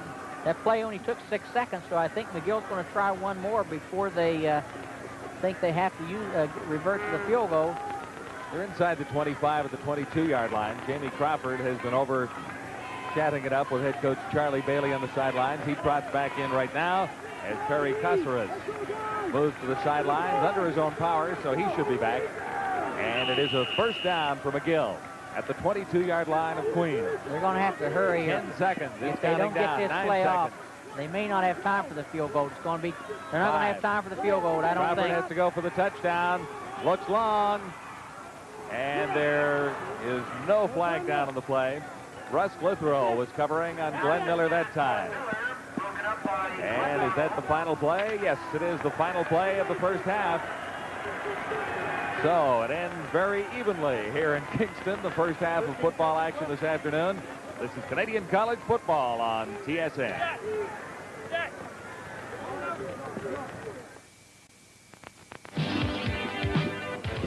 It is halftime here at Richardson Stadium in Kingston, Ontario. A very entertaining football game, and a couple of late touchdowns by the Queens Golden Gaels in the second quarter have kept the game close, and I think that's what the Gaels would certainly like to have had happen after falling a little bit behind as a result of a couple of turnovers. One of the young men who has been a tremendous performer for the Gaels this year is Greg Bond. He comes by his athletic ability honestly. His father, a great defenseman for many years with the Toronto Maple Leafs. Greg establishing himself in his own right as a great athlete here at Queens and running hard out of that wishbone offense. Yeah, today it's working rather well for us. Traditionally, McGill has been kind of hard-pressed to stop our option, and that's basically what we're going to today. And fortunately, I've had the opportunity to break a couple of long runs, and it's going fairly well for the offense. Greg, I think we have something queued up to run here. If you could just refer over to this monitor, and perhaps we can look at one or two of your plays. Okay. We don't have any yet, okay? We'll talk about a couple of other things with this offensive unit. This is a little different ball game than the first one against McGill in September. Yeah, well, not really, though, because in the first game, both defenses started off really slowly, and it looked like it was just the offense would get on, our offense would get on, score a touchdown, their offense, so it was seesawing back and forth. And today, it's pretty well going the same way. Our defense is rather slow starting today, but hopefully in the second half, they'll be able to come us strong, and our offense will take over in the game. Turnover is a key part of that first half. You looked to be in control there for a while, and then the one turnover, McGill turned it into a touchdown, and all of a sudden they got rolling after that. Yeah, that's what happened in my first game, too. I just mishandled the handoff, and they got the ball back and went in and scored, but we recovered from that and came back and blew them off the field. So hopefully we can do that again today. Where and how and why did the wishbone offense ever show up in the Queens offensive philosophy? Well, our quarterback, Peter Harrison's been running it since high school, and his father was one of the first guys in Canada really to bring the wishbone up into Canada. And so Peter's been pretty well running it since his high school days, so he just, brought it with his abilities into our program, and fortunately it's worked very well for us. It certainly has worked very well for you. You don't mind it at all. No, I don't mind, especially when they give me the ball. But also I don't mind plugging in there for and taking the fake, and hopefully in that last touchdown I got hit by 3 guys, and that enabled Peter to go around the end and pretty well walk in. You seem to run it to the right side a little bit more effectively. Is there any particular reason for that? I feel a lot more comfortable running to the right, and probably Peter, being right-handed, probably feels a lot more comfortable running it to the right. But we're able to run it both ways. Our line on the right might be a little bit stronger. Charlie Galunik, our new offensive guard, is just a heck of a ball player. He's doing a fine job. And certainly Dean Wilcox, when he's been called upon, has been very effective running inside. Yeah, his Dean's very small, but he's shifty, and it's a very deceptive speed, and he's doing a heck of a job for us. Briefly now, a comment on the second half. Tied ball game, all even now, and away you go in the third quarter. What do you have to do to beat McGill? I think if our offense comes out and takes control of the game, I think it'll be a washout like the last game, hopefully. Okay. Greg, thanks for being with us. No All the problem. best in the second half. Take care. Greg Bond, fine young running back for the Queens Golden Gaels. We're back with more on the second half intermission in just a moment.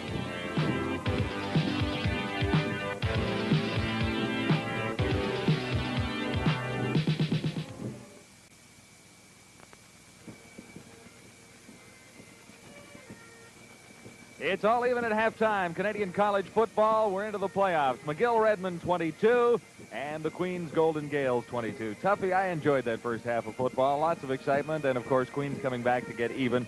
And we didn't really think it would be this close, did we? Well, no, I don't think we did, but I think anyone that did enjoy this first half of football has to not be a football fan, because both teams moved the football, 2 different concepts, one passing, one running. And so if you didn't enjoy that, you had to be a little bit, not a sports fan. Okay, let's take a look at some of the highlights you've chosen for us. Where do you want to begin? Is that with the Bond, the big run by Greg Bond? Yes, here we are here. This is one of the first plays, the trap play there, and come out there, and we trap, and Bond hits up in there. And right off tackle, hit up in there, and then he breaks it to the outside. Outstanding run. Now, this is the second play of the game, which I think has a tendency to demoralize and put McGill down a little bit. There he takes on the blocker there and drops his shoulder, and you like to see all good fullbacks do that, where they're going to punish the man as he gets tackled. Now, if McGill was demoralized, it really didn't last very long because they came back and scored the next 3 touchdowns. And let's take a look at the Harrison touchdown now for Queens. This is the one that I missed. He went to the far corner of the field, and it was tough to see. This is the second option on out of the triple option. Your first option is a fullback. There it is. It's not open. See, Vaughn hits in there. He gets tackled. Harris takes the ball out, brings it on himself, and keeps it. Breaks the thing out there and runs the thing right down, and then kind of just dives in there right at the end and lands on top of the flag. That's your second option of the triple option. And it's a wishbone formation, but your options are 1, 2, and 3, where the fullback, quarterback, halfback. Now, we've seen some outstanding receivers this afternoon, and, of course, we have to mention Glenn Miller, who has had a great football game. And in concert with quarterback Jamie Crawford, they've been a pretty good pair. Well, I'm impressed with him because here we are here. Crawford comes out. This is a touchdown here. And he comes out and he throws the ball. And the thing that impressed me about Miller is he goes after the football. What? He goes up in the air high to catch this one. Watch. And the ball is caught in his hands. So when that ball takes the body, it has a tendency to bounce away from you. He catches the ball in the hand like you're supposed to, and you try to teach receivers. Here, you know, he does a good job of getting away from the rush, and he throws the ball there off balance. So it's not a real well-thrown ball. It has some stuff on it because he's strong-armed, but Miller goes up in the air and gets the thing. That's the thing that I like about it. It's actually been 2 football games in a way. When we looked at Queens taking its first possession all the way upfield for the touchdown, then it really looked, you mentioned it might have demoralized McGill, but somehow they got things going. Really a turnover got McGill back into the game. Then they scored the next 2 touchdowns. Now, Queens had to come back to get even at halftime. That's right. I think what you talk about momentum, and people talk about the old momentum, you know, how he's going to do for you that day. And it started out with Queens had the momentum. They looked like they were going to blow them away. They got a turnover. McGill come back and got the momentum, scores 3 touchdowns. In the last 5 minutes of the daggone half, the momentum went back to Queens again, and Queens controlled the game. Now, I think the thing that might be a little bit discouraging to McGill and upsetting to the coaching staff was that they had the ball down very close field goal range, and time ran out on them. You know, they wanted to run that last play with about 1 second left on it, and so they could try the field goal, and that didn't happen. So the coaches had to be a little bit upset probably with themselves in that respect. Well, it looked to me like they just took a little too long getting the football into play because there was 14 seconds on the clock. You should be able to run a play in 14 seconds, but it took Crawford a while to get the pass away. That's right. I think I think what happened, he got up to the line of scrimmage, and instead of snapping the ball on a short count, he might have taken a long count to get the offensive set. It took too long. Okay, Tuffy, thank you very much. Peter Watts is next. We continue with Canadian college football on TSN.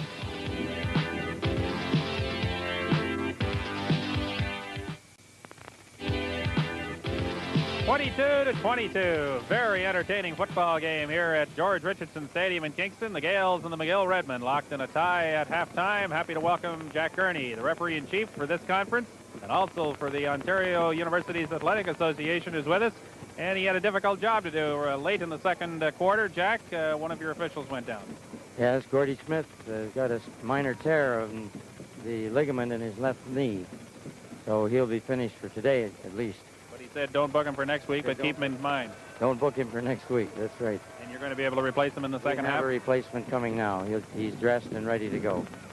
It brings to mind the training programs that the officials go through as well to get ready for this level of football. Do you have problems getting officials to do this level?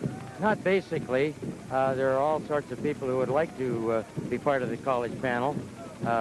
We do have a problem sometimes in getting the quality we like, depending on the training program that the local associations carry out.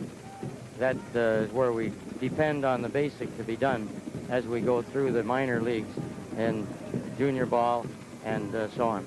How much do you grade the officials, and how much can you work with them in improving their play on the field? Well, I'm grading a crew of officials every week, and I will work with them in clinics and also review with them what I see on the games, plus what my observers send to me. And that way we hope to be able to criticize them constructively in order to improve their work. Holding seems to be a popular penalty in the Canadian Football League this year. I don't know if that's the same way in college. I wonder if that has been your observation and whether or not the officials are calling it more because they think it intrudes on the play too much. Well, we changed the rule this year from previous years, and I think we've affected a little bit of improvement. There doesn't seem to be quite as much holding, at least what I've seen on the statistics, as we had last year. What is the penalty in the college game that seems to crop up more than anything else, that perhaps is enforced simply because it's there as a safety factor for players? Well, basically, we watch unnecessary roughness very, very closely. We don't allow rough play or anything that even looks like it. Anything like spearing or this type of thing, use of the head, which of course puts the player doing it in jeopardy because he can break his own neck. So we emphasize anything that has to do with safety, particularly in that type of play. Jack, I had a chance to talk to Doug Mitchell, the CFL commissioner, a few days ago, and he was saying that he's trying to work harder in his league with the officials there. Do you find a lot of officials at this level are interested in moving up to the pros? Oh, I would say most of them are. Anyone who is in the age bracket, the competency, I think would like to move into the CFL. You have a good working relationship with the league, or is it pretty much at arm's length? Well, it all depends. We have had good relationships and sometimes not so good. But we've sent a number of people up to the CFL at different times. And you'll be looking to do the same thing again? I'm willing. Anytime they have a need, why we can try to help them, we will. Jack, thank you for being with us today. Pleasure. Jack Gurney, the referee-in-chief of the Ontario Universities Athletic Association and also the Ontario-Quebec Conference. He's here grading the officials today, and we'll see how they do, and we'll see how the two teams do when second half action returns to George Richardson Stadium in Kingston after this timeout. The stat story of that first half, almost as close as the score, which is dead even.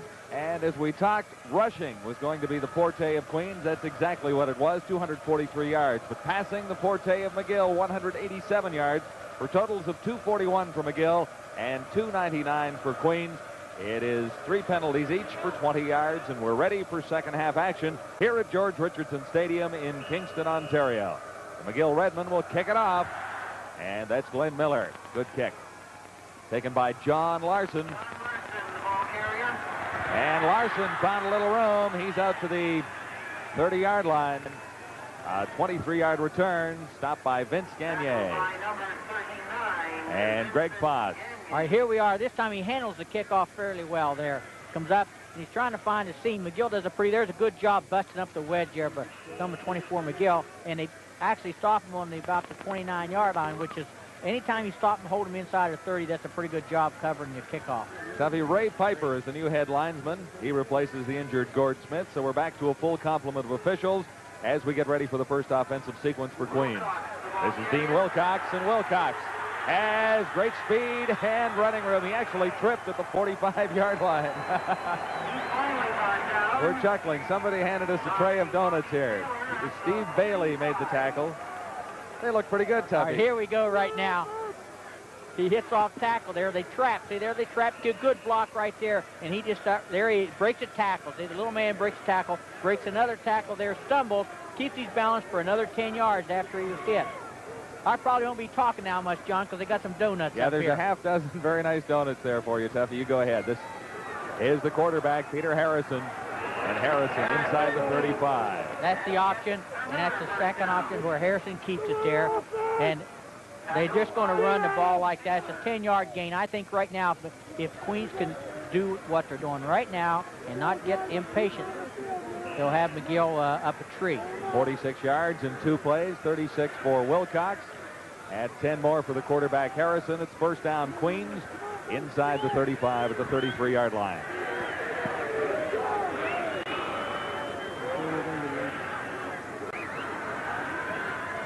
Dean Wilcox, and Wilcox should have a first down. He was met by Mark Lebrecht, number 63 of McGill. Now Stewart, the right guard from McGill, pulls here and kicks out there. He is 53, pulls and blocks out. Watch his block there. Oh, excellent block there. And then he cut right up off his tail, right up inside.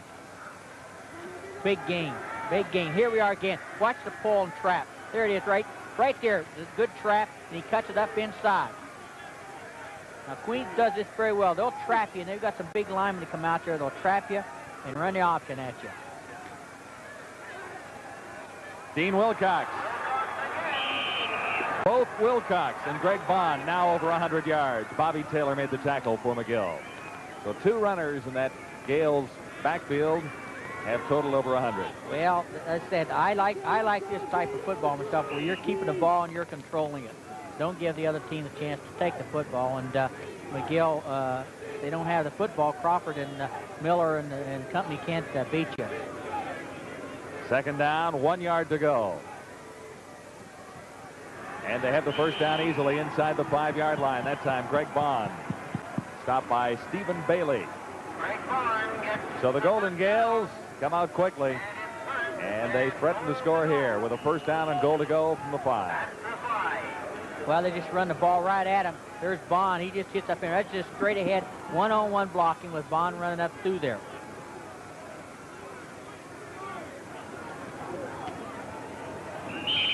That's a pretty good lick there, up in there, John. I heard that all the way up here. That was a pretty good lick right there. Greg Bond once more. He's down there now to about the 4-yard line, 5-yard line, where they're going to, I guess 4-yard line. They're going to try to stuff it right at him. It'll be second down, goal to go from that position. It is the 4-yard line, Tuffy. You're right. Have a donut. Go ahead. I've had 3 while you're just talking. Harrison kept it himself. And he's short of the touchdown. Peter Shea, number 62. Now, on that option here, Harrison doesn't get a good ride on the fullback. I don't know if we're going to be able to see it. Watch, he doesn't get the ball in the fullback very well. He didn't get a good ride. We call that a ride. You got to get the ball in the fullback's stomach, or otherwise he's not a threat to carry it. And Harrison didn't get it in there very well that time. So, hey, it's kind of time right now. You know, it's 3rd down and 1, and if they score, all right, if not, McGill's going to be fired up. 3rd down. Goal to go. Flags are down. Offsides on McGill. It's really not going to help very much, is it? Well, I don't know. I can't recall what that rule is. If it's offside, they may it's half the distance to the goal line, but it can't go closer than the 1. So I don't know. They're not going to give him another down out of it, certainly. I don't know. Right, there's a move of McGill, see? The man, there's no question about it. So I don't know if they have McGill offside, 50. First down. Automatic first down. That's what I thought that rule was. I wasn't sure on that, but that's automatic first down, which is costly. So 3 tries now for the Golden Gaels from the 1-yard line. And they can hardly miss from here the way they've been running the football.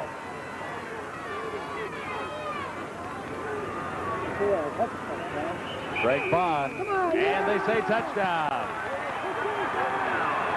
Well, very late call. Very late call. It was late. Yeah, he whistle, you know, looked like his momentum might have stopped before he gave that signal. I don't like the official. Either he's over or there was definite hesitation, wasn't there? There was some hesitation there, yeah. I don't like to see that. I like to see you either call it or you don't call it. You can't tell. And the man called it here with the appropriate man on this side of the pile. Of course, he's a big guy, official big guy there. He could probably see over that pile, but I couldn't see over it myself. So the Queens University Golden Gaels have the lead for the first time since the 1st quarter.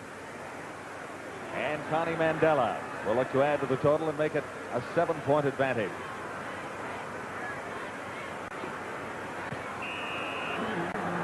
He's good. So Connie Mandela and the Queens Golden Gaels have moved out in front of McGill by 29-22.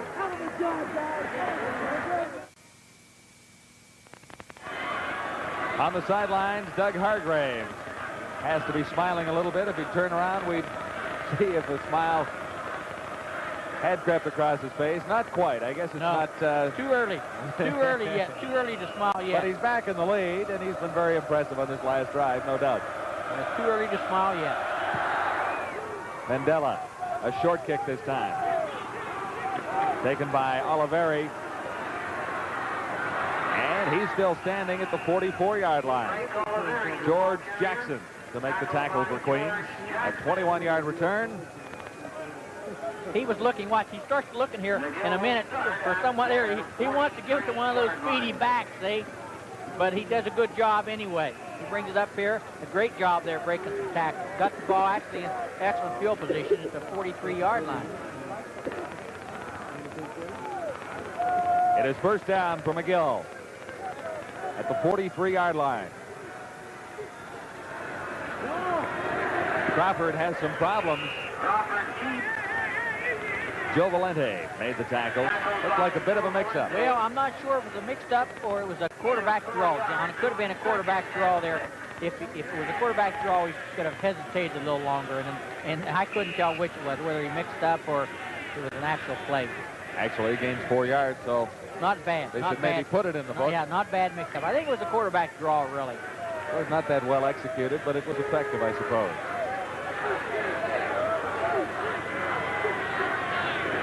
This time, Crawford will throw, or will he? Got it away. And he fired a little high in the grasp of Joe Valenti. Queens had great pressure on him that time. Here we are right here. Watch this. The pocket collapses. Watch. See, they're driving those guys right back into his face. Watch. Here we are. See? It's too much pressure. You don't complete a lot of passes when guys are hanging on both arms. See, and Queens put a lot of pressure on him that time, and his pocket collapsed. It'll be 3rd down as Pietrobon stands near his 30-yard line. Keeps it low this time, bouncing once. Taken by John Larson. And Larson finds the 35-yard line for a 6-yard return, and that's all. So when we return, McGill will have a 1st down, and Glenn McDonald leading the tacklers there. Queens leading McGill 29-22. It'll be a 1st down for the Queens University Golden Gaels from the 35-yard line. They're in front of McGill by 1 touchdown. Good afternoon for football here in Kingston at George Richardson Stadium.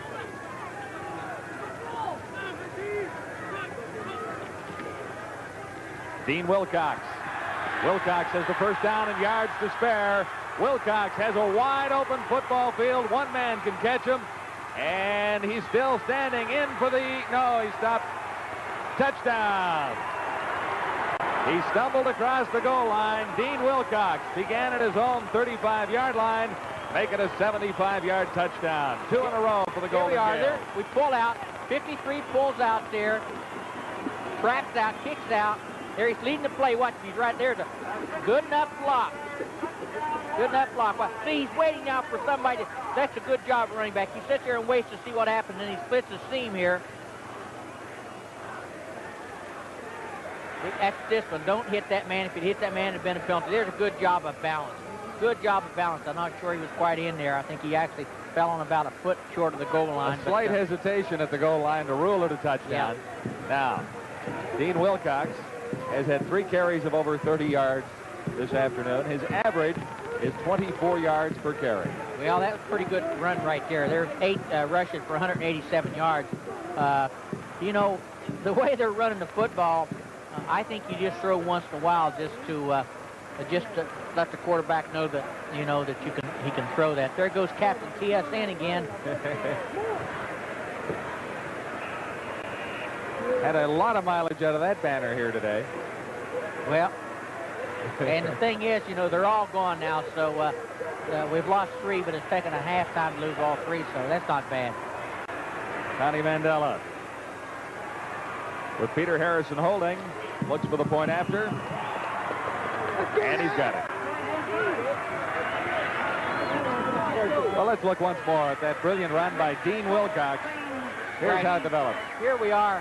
It's a power trap. They trap and kick out, see. The thing that impressed me, he gets right here on the man's tail, right here. Well, it seems slowed down there to kind of give a chance for his blockers to do something for him right there, and then he splits the seam. Now, here we are. I can't tell, but it looks like he falls. It's good body balance right there. Falls right there. That's excellent body balance, and he's a little guy that just keeps coming at you. And doesn't look too powerful, but he's a little stronger than he looks, really. That's 5 touchdowns in a row for Queens. They were down by 2. Well, right now, it could be bad for McGill. McGill's got to try to, you know, move the ball down and get in scoring position. Because I think if you give Queens the ball, they'll blow you out of the ballpark. Ray Lalonde has problems for a second. Now he's got the football. Not much of a return as the Golden Gaels headed well covered at the 20-yard line. Scott Bissessar led the tacklers for Queens that time. Well, it's going to give not very good field position for McGill to operate. Coach Hargraves, there's a little happier now. You got a 14-point lead, and every time you get the football now, you think you can score with it offensively. When is it okay for a coach to smile? Usually when you're ahead by 40 points and there's 30 seconds left in the game. 40 points. I was just wondering. First down facing Jamie Crawford McGill. They trail by 2 touchdowns now. It's 36-22 Queens. Andy Holman, 23. Stopped by Stephen Stewart, 63. Holman stands 5 feet 4.5 inches. I'm not sure if that's with his cleats on or I think that's barefoot. with his cleats on. Yes, with his cleats on. For Holman, a gain of 2 on the play. It's 2nd and 8. McGill. Big play here. Let's go. See, right now, McGill, you know, they've got to come up with the ball because Queens gets the ball. They think they're going to score every time now. Crawford intended that for Dave Angel, and his target was well out of reach. John Thompson was covering Angel. It'll be 3rd down, McGill. Peter, there have been many, many colder afternoons standing on the sidelines to watch football of all types in this country. No doubt about that. No doubt about that at all. I can remember 2 or 3 of them in this very park in the last, back about 10 years ago. This has been a pretty good football game. The Gaels show some signs of breaking it open here, but let's see what happens on this next series. Well, I think it is. There is a strong possibility that the game could be broken open here. Depends on what happens on this series of plays. Petrobon for Don Young. And Young still standing. He's to the 35-yard line of McGill and across. The tackle made by the kicker, Pietrobon, number 26. So the Queens Golden Gaels are fired up as they move into a 2-touchdown lead and have possession once more deep in McGill territory. He breaks that tackle and starts down the sideline.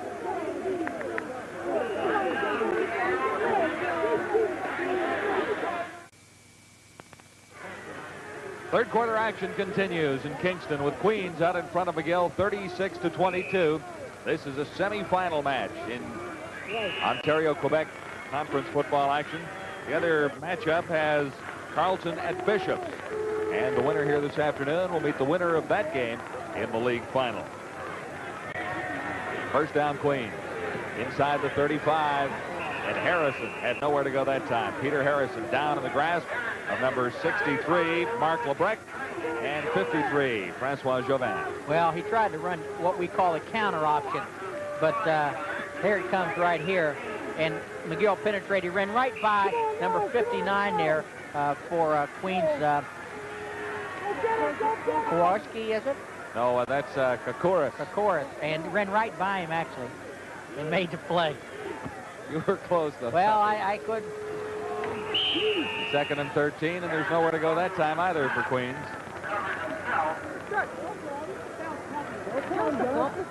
Now, see, I'm not sure. I don't quite understand this because, you know, you run that option so well and everything, you know, I would think that you'd keep running, come right back and keep running because you had the ball actually on the 32-yard line when you started. You've lost about 4 yards now, but I guess that was probably maybe one of my faults. You got something going for you. Why change? Well, Queens has had 40 offensive plays in the afternoon. 33 have been running plays, only 7 passes. Well, I don't think they should throw the ball. They don't have to throw the ball. Every time they run the ball, like I said, you look at Wilcox and Vaughn, they both have over 100 yards. They're probably averaging 15 yards a carry. So let's just give the ball to them and tell everybody to get out of the way. Connie Mandela will kick it away on 3rd down for Queens. He stands at the 50-yard line. McGill will need a good return here to get any kind of field position. Mandela aimed it for the corner. Perfect kick. 1 yard deep. 1 yard deep. Now, I don't know if that's perfect or not. Maybe you won the ball on the 1 yard line. That's a single. Well, maybe he kicked it 2 yards short then. He wanted it out on the 1. Yeah. He'll take the I don't know. point It for depends now. on where you want the single point or you want to have him play on the 1 yard line. At this point in the game, I think I'd prefer to have him on the 1 yard line. But that ball hit right on the line. It bounced on the line about 1 yard deep in the end zone. So it was really only off 2 yards. That's a pretty nice punt, really. Talking to Connie's father at halftime, Connie Mandela Sr. Was he used to be a punter? I don't know if he was a punter or not. I know he lives in Toronto. This is Sanham. And he was stopped by Mike Langford. He'll make it a gain of Well, close to 8 yards. Make it 8 yards. 2nd and 2. 8 yards, it'll be 2nd and 2. Well, I don't know. That's pretty. McGill has an opportunity here. They're going to see whether they're a passing team or a running team. They may come up and throw this one.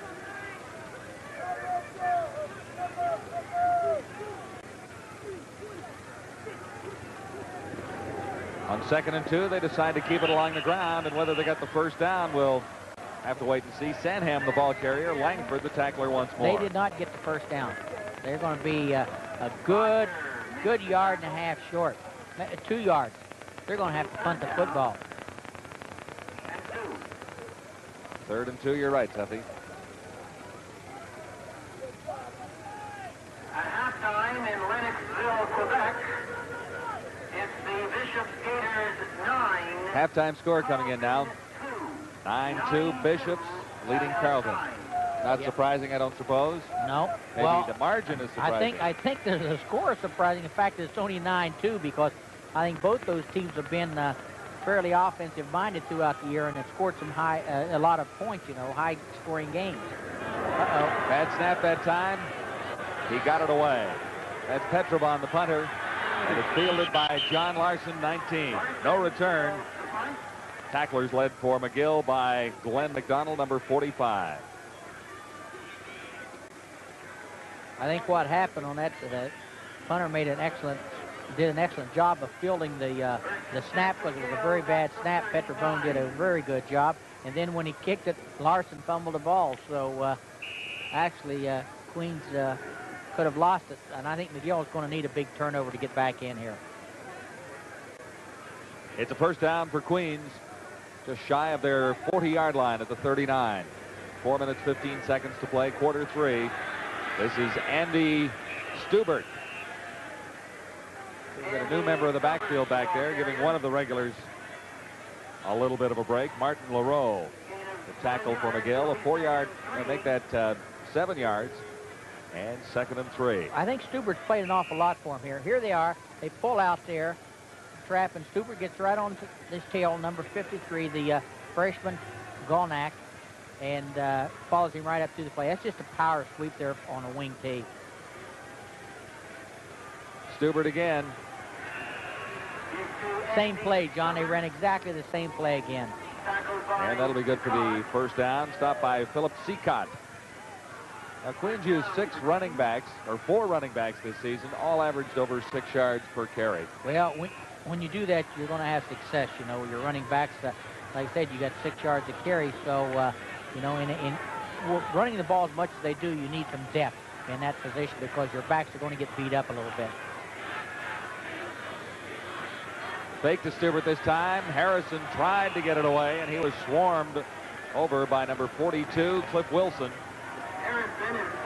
Well, you got yourself in a bad situation here. This is just a fake bootleg. Comes out, and he wants to throw the ball, you know, and McGill is coming after him right now. And he ended up losing, I guess, 10 yards on the play. It's 2nd and 20. You're probably going to throw this one. You're either going to throw it or run a draw play. They've got yourself in trouble. I don't know why you would do that. They lost the football, recovered by McGill. And that was Cliff Wilson coming up with the football. So McGill with a chance right now inside the 40-yard line of Queens. And it'll be first down for the Redmen when we return. So a turnover has the McGill Redmen with a first down at the 40-yard line of Queens. They trail 37-22. A touchdown here would make it quite a fourth quarter. We have 2 minutes, 34 seconds to play in quarter 3. Good running room for Holman, and Holman down to the 25-yard line. A 15-yard pickup for Andy Holman. Crucial turnover right now. You know, I thought that Queens had McGill on the ropes, and why they would, you know, want to throw the ball. They started off by throwing the ball. Harrison lost 10 yards because he was sacked, and then the next play they fumbled the ball. You know, I don't see why you would do that. I don't understand why you would do that, and because McGill now is kind of inspired a little bit, and if they come back and score here, they'll be a lot tougher to beat here. Holman once more, less yardage this time, but he has close to 5.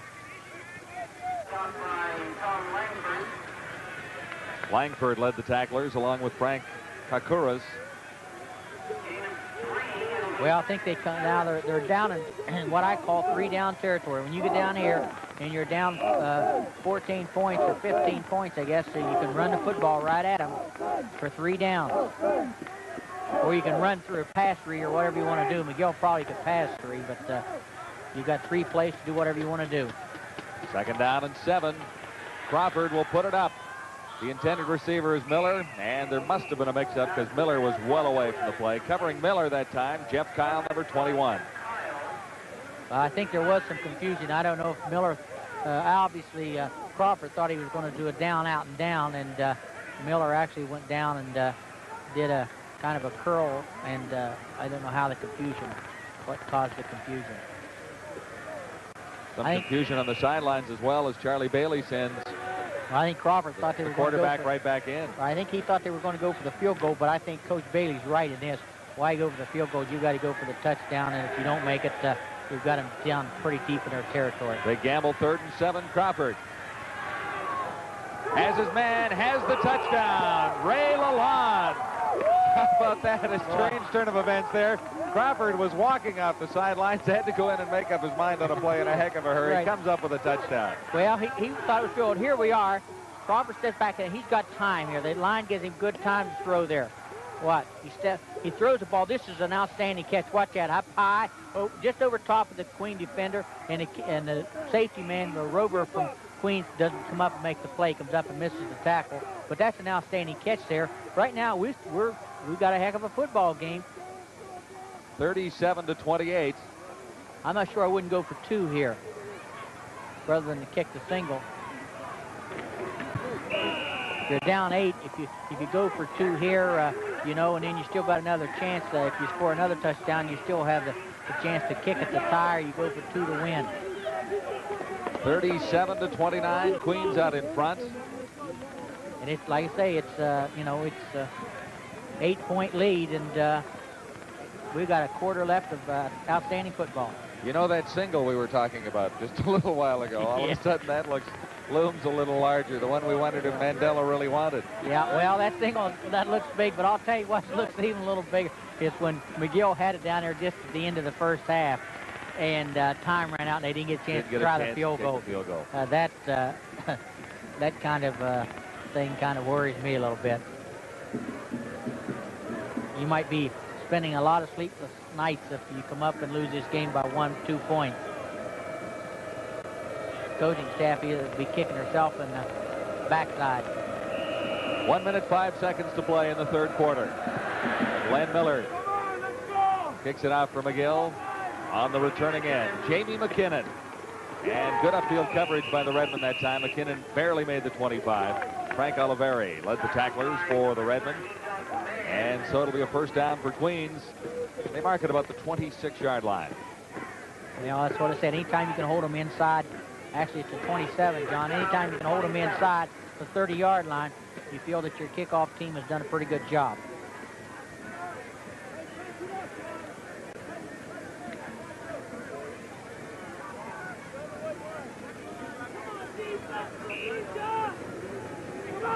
Well, it has been a great afternoon for football here in Kingston. I don't think there could have been a more ideal November day to play a football game. You don't find many days like this. It's just enough crispness in the air to, you know, to keep you crisp.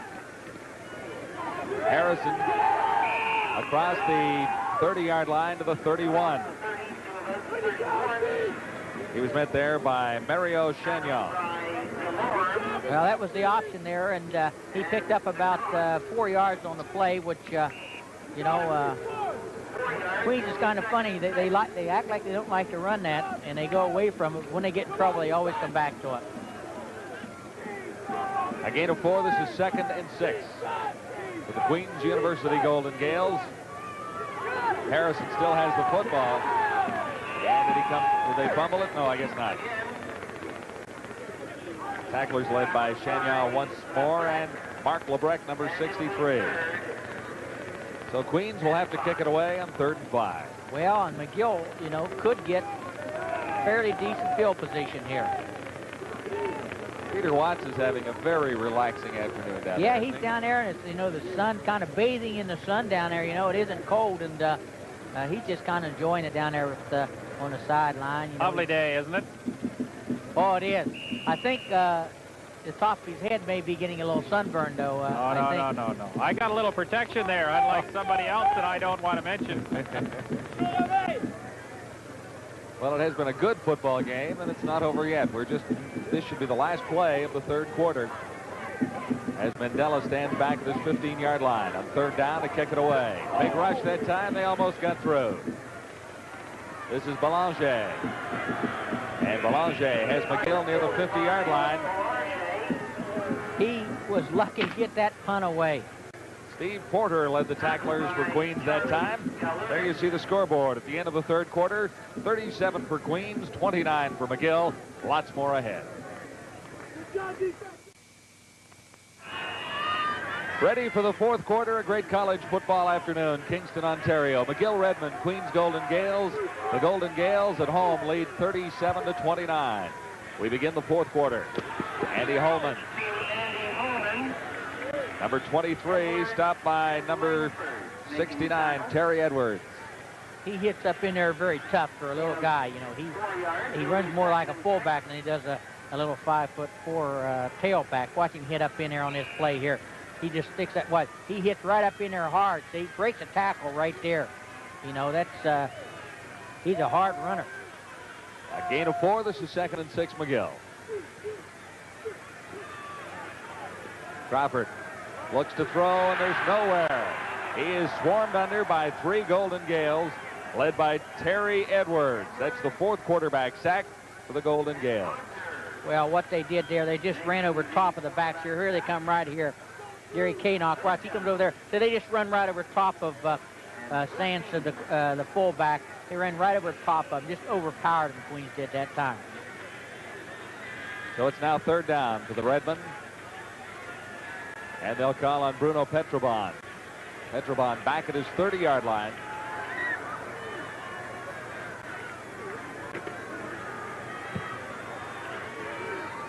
Not deep. Taken at the 30-yard line by Young. And Young, some running room to the outside. He turns it into an 11-yard return. Maybe should have been stopped more quickly than that. Cliff Wilson led the tacklers for the Redmen that time. Watch again. Here we are on this. He has a seam there. He breaks it. He gets by that guy. You know, they've got a little room, but that wasn't. He caught the ball on the fly before it hit the ground, and he caught it in full stride running. So that was a good return. Queens actually just gained about 8-10 yards on that exchange right there. Joe Valenti, number 51, is the injured Queens Golden Gale. They're attending to him near the 40-yard line. And while there's a timeout on the field, we'll take a timeout on the telecast with McGill trailing Queens 37-29. Fourth quarter just underway. Queens out in front of McGill. And this is George Richardson Stadium in Kingston, Ontario. I'm John Wells with Tuffy Knight upstairs and Peter Watts downstairs. I am Peter seated beside the incredible eating machine. There were a dozen donuts delivered and only 3 remain. So if you want a quick snack before the end of the game, you better hurry up. Well, some guys talk all the time and other guys eat. You know, I could talk and let you eat, but I'd probably still lose. First down, Queens Golden Gaels from their 40-yard line. This is Dean Wilcox. And Wilcox close to a first down. He was brought down near the 50-yard line, maybe across it. Steve Niles led the tacklers for the Redmen that time. It is a first down, ruled so. Here we are, just power sweep again. Good blocking there. Good blocking on the offensive line there. And he runs the thing up in there. He's quick. He's I don't think he has looks like he has real outstanding speed. He's got good quickness, and he cuts the thing back and picks up a good yardage there. They mark it a 12-yard pickup. This time Greg Bond tries the other side. Met by Francois Jovan. A 5-yard pickup. It'll be 2nd and 5. Queens continues to grind it out along the ground. That's their game, John. I think that's what they should be doing right now. You want to eat up the clock, and and don't give McGill a chance to get the hold of the ball You again. get mad every time Queens drops back to pass. Oh, I do. It does upset me because they can run it so easy. Bond and Wilcox, 370 yards between them. This is Wilcox again, adding to that total. He's inside the 30-yard line. Stopped by Stephen Bailey, number 9. Why would you throw it? Tell me. I mean, every time they run the ball, it's 5, 7, 10. You know, it's kind of like a rhythm song. You know, I used to say that I love that song. Clang, clang, clang. That's the guy moving that chain over on the sideline. You know. It is another first down for the Golden Gaels. We'll begin at the 40-yard line. This is Bond. And Bond has another first down. He's inside the 30. Stopped by Bailey once more. Well, there you see, you give it to Bond there, and like I said, this is Queen's game, whether they like it or not. This is their kind of game, and they probably should, you know, realize that and come to the rationalization that we're going to run the football and just do that. Sounds like Bailey is making a lot of tackles, but realistically, he is the last man back in his safety spot. Dean Wilcox this time. Flags are down, and Wilcox still going inside the 10-yard line. He'll go back to the line of scrimmage and check out the infraction. Denny Touchette making the stop that time for McGill. Holding. That's tough. That's tough. So they'll take that one back. Yeah, it's a 10-yard penalty, but the way they run the ball, I'm not sure they can't overcome that. 72, we don't like Porter, but it was Steve Porter. Now, Steve Porter got caught for 2 consecutive holding penalties on the first drive, first quarter by Queens. And then went in and caught the touchdown then went in pass. and makes a great catch, so we'll see what happens here. He's the kind of guy that will make amends. It is first down and 20 for the Golden Gaels. Back now at the 39-yard line. And a big hole for Bond once more. He's a tough man to bring down. Bond, touchdown. Greg Bond all the way for the touchdown from 40 yards out. This is a trap play here. Wait till we see it. Watch the trap here. Here's the guard right there. 53 comes out and traps out. Bond hits up in there and breaks it back here. Excellent job. He breaks it back against the green there, and there's nobody there. And, you know, then he just kind of waltzes in there, and it's touchdown time. I've always believed, you know, you take what the good Lord gives you and makes the best of it, and they have given Queens the ability to run the football, so I'm going to run it. I'm not going to throw it a whole lot. Greg Bond has run for 58, 40, and 30 yards on his biggest carries of the day. Connie Mandela looks for the point after, and he's got it. So the score now reads Queens 44 and the visiting McGill Redman 29. Fourth quarter continues on TSN right after this.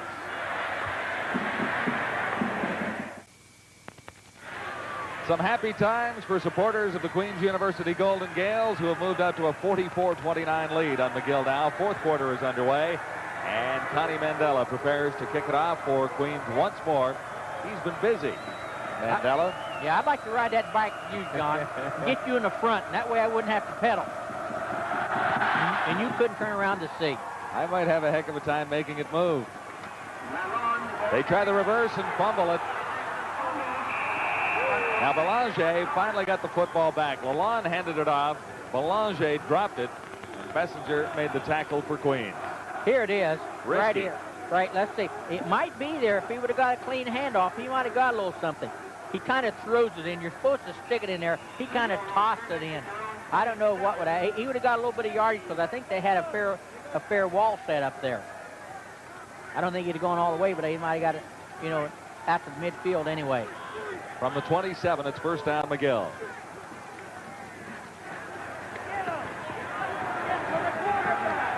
Crawford. Now, the ball ended up in the hands of Holman. I think what happened there was definitely some confusion on the receiving corps there. They went down there, and looked like they had two men kind of in the same area, and one kind of stopped. He didn't continue his pattern. I think the intended receiver was Ray Lalonde. This will be 2nd and 10 McGill. Crawford on the run, tries to find Miller at the 35. Some pressure there from Langford and Gary Canuck. Well, they had great pressure there, Queens did on him, and he's trying to throw the ball. Langford had great pressure. He's trying to throw the ball on the run there, and that's tough for quarterbacks to do, to throw it with any accuracy. And he's run towards the sideline. As I said, you have to eventually stop and plant and deliver that ball with some leg power in it, and your feet are key. And he's run towards the sideline, try to throw it across his body. So on 3rd down, Bruno Pietrobon, 26 McGill, stands near his 15.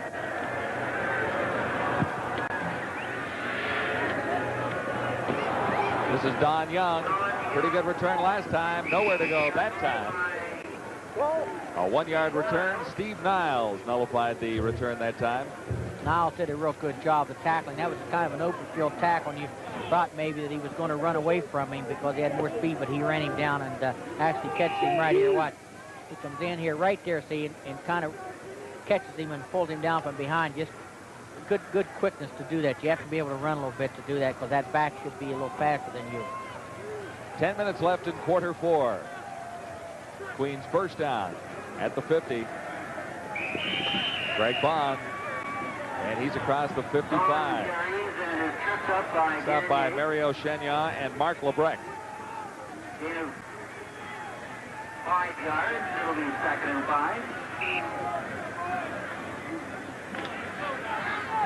They mark it back at the 54 of Queens. It'll be 2nd down and 5 to go for the Golden Gaels. Greg Bond has impressive stats this afternoon, but he also has 475 yards in 2 games. This is Harrison on the option, and he keeps himself plenty for the first down inside the 40-yard line. Stopped by Cliff Wilson, 42.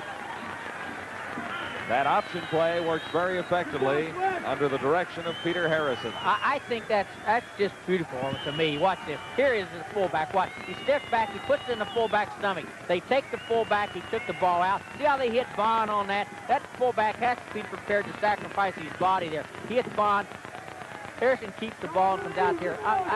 As I said, whatever the defense does, it's wrong. And you do not go in there to stop this type of offense or play unless you are well prepared and you've got a certain scheme. You've got to have a certain scheme to stop it. 1st and 10. Queens at the 40. This is Wilcox. And he's short of the 35, so it'll be about a 4-yard pickup. That was a pretty good lick that they laid on Wilcox that time. Someone caught him right in the chest there and just kind of put him right on his back. And that's the first time that probably today that he hasn't fallen forward. That time he falls backwards. You'll watch it when he gets hit there. It's a trap play that they ran so well. Watch when he hits, he falls. They put him on his back first time today they've done that. 2nd and 6, Queens. Dean Wilcox. And Wilcox may have the first down. He's across the 30-yard line. Vince Gagne. Yep, he's got the first down. Here, it's just a sweep. See the 2 guards pulling 53, 59, pull out here, and Wilcox cuts it right back. There's a good block there by 53 for Queens, the freshman, Ganoff.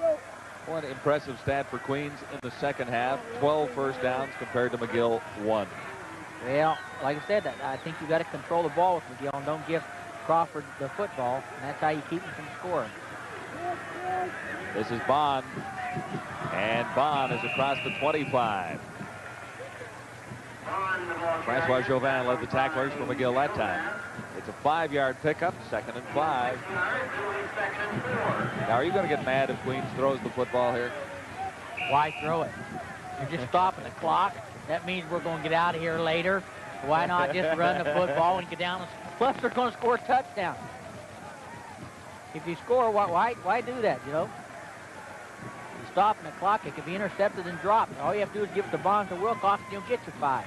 7:41 to play. 4th quarter. This is Wilcox.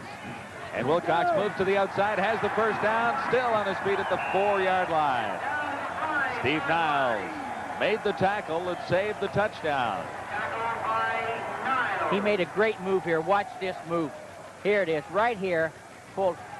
He cuts back inside, but watch not to move. Right there's the move. He steps inside and then breaks it back out to the outside. See, that is a good move for the little man. Stepped inside, brought the tacklers in, then stepped back to the outside. That was an outstanding move right there. Plus, he got the ball on the 5-yard line. It'll be 1st and goal to go. Queens at the 5.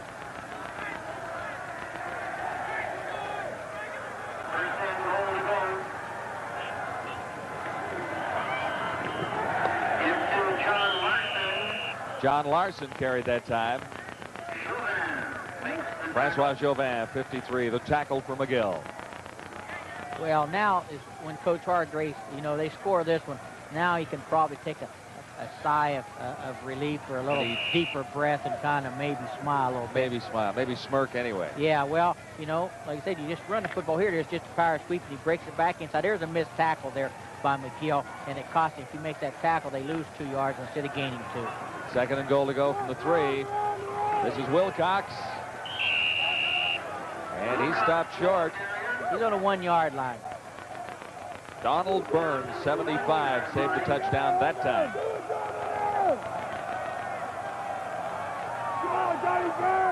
Well, Wilcox was into the end zone. The football wasn't. Well, yeah, there's no rush now. You know, you're in control right now.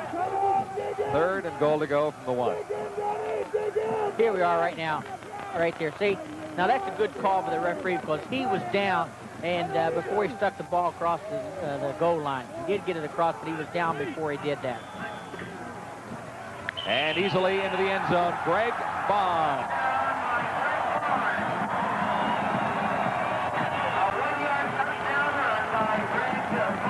Here we go. That's just, see, they blew McGill off. No penetration by McGill there across the goal line. And when you don't get that penetration, here you are. See, they've blown him back off the ball there. Excellent example there of Queens' offensive line controlling the line of scrimmage because they had McGill's players all in the end zone there. They just blew him right back off the ball. And as I said last week, it depends on who gets the most of that 36 inches. And on that play there, looks like Queens got all the 36 inches. Plus, they probably picked up another 36 because McGill was 1 yard deep in the end zone on that one. Connie Mandela will try for the extra point. He's been busy and good on all converts. He missed 2 field goals, had 2 blocks. Flags are down as it goes through the uprights. McGill could have been offsides. I'm not sure exactly what.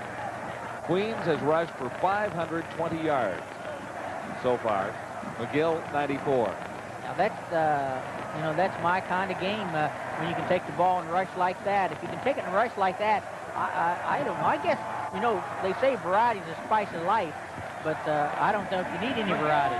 Too many men refuse. Point is good. The point will stand. McGill had too many men on the football field, so the score now reads 51 Queens, 29 McGill.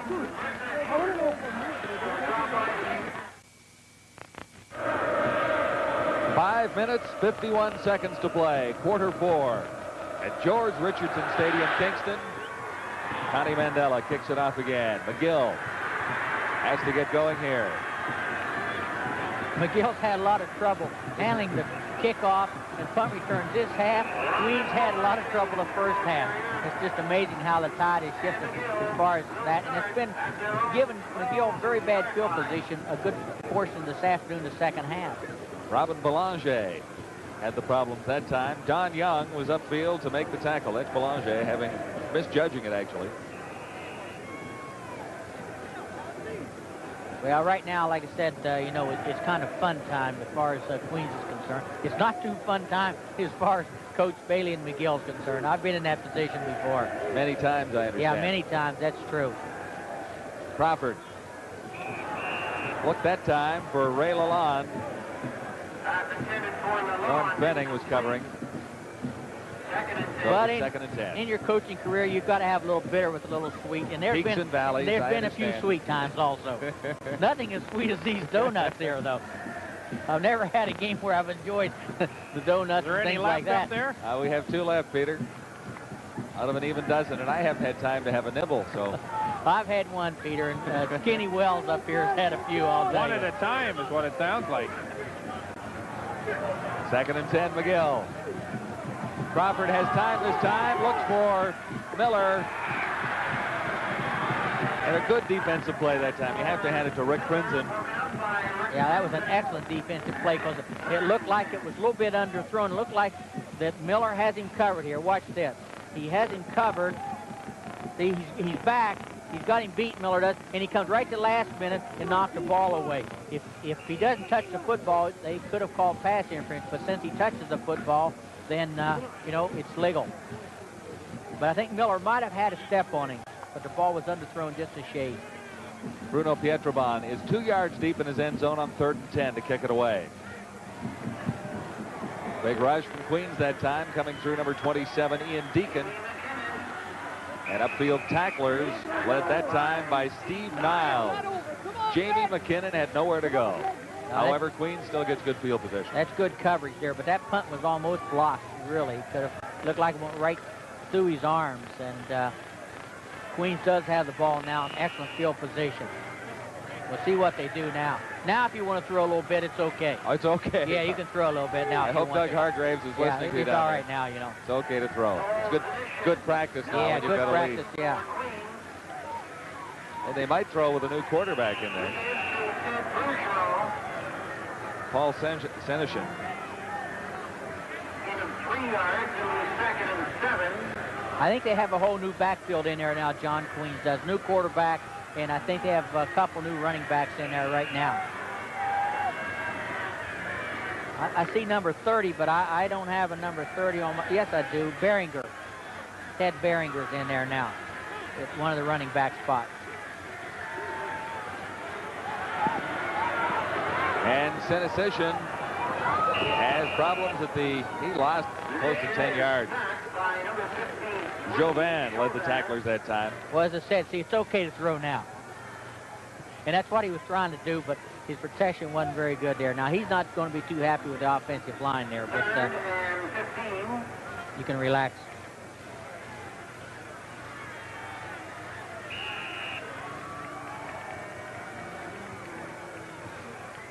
It'll be 3rd down and 15 to go. Mandela back at the 35 on 3rd down to kick for Queens. 3 minutes, 35 seconds to play, quarter 4. Queens 51, McGill 29. Big rush that time on Mandela. This is Lalonde. And he's short of the 35. See what Coach Hargraves has to do now, John. He starts down there and he said, let's see now. Next week, we're going to play that overshift, you know, flat iron double slot offense. And on defense, we're going to, he's starting to plan already, see what's going to happen next week, see. He may relish this victory here for about 3 minutes to 10 minutes after the game is over, and then you got to start thinking about next week. Well, next week it's the Ontario-Quebec final, possibly against Bishops. Well, it was 9-2, so we're not sure it's going to be big for Carlton. That's too close yet to make that, and I haven't heard a score since we heard the Well, I would first say possibly on the fact that Bishops has had the season it has had now. 3-minute warning is up, and we have 3:02 unofficially on the clock with Queens out in front. McGill 51-29.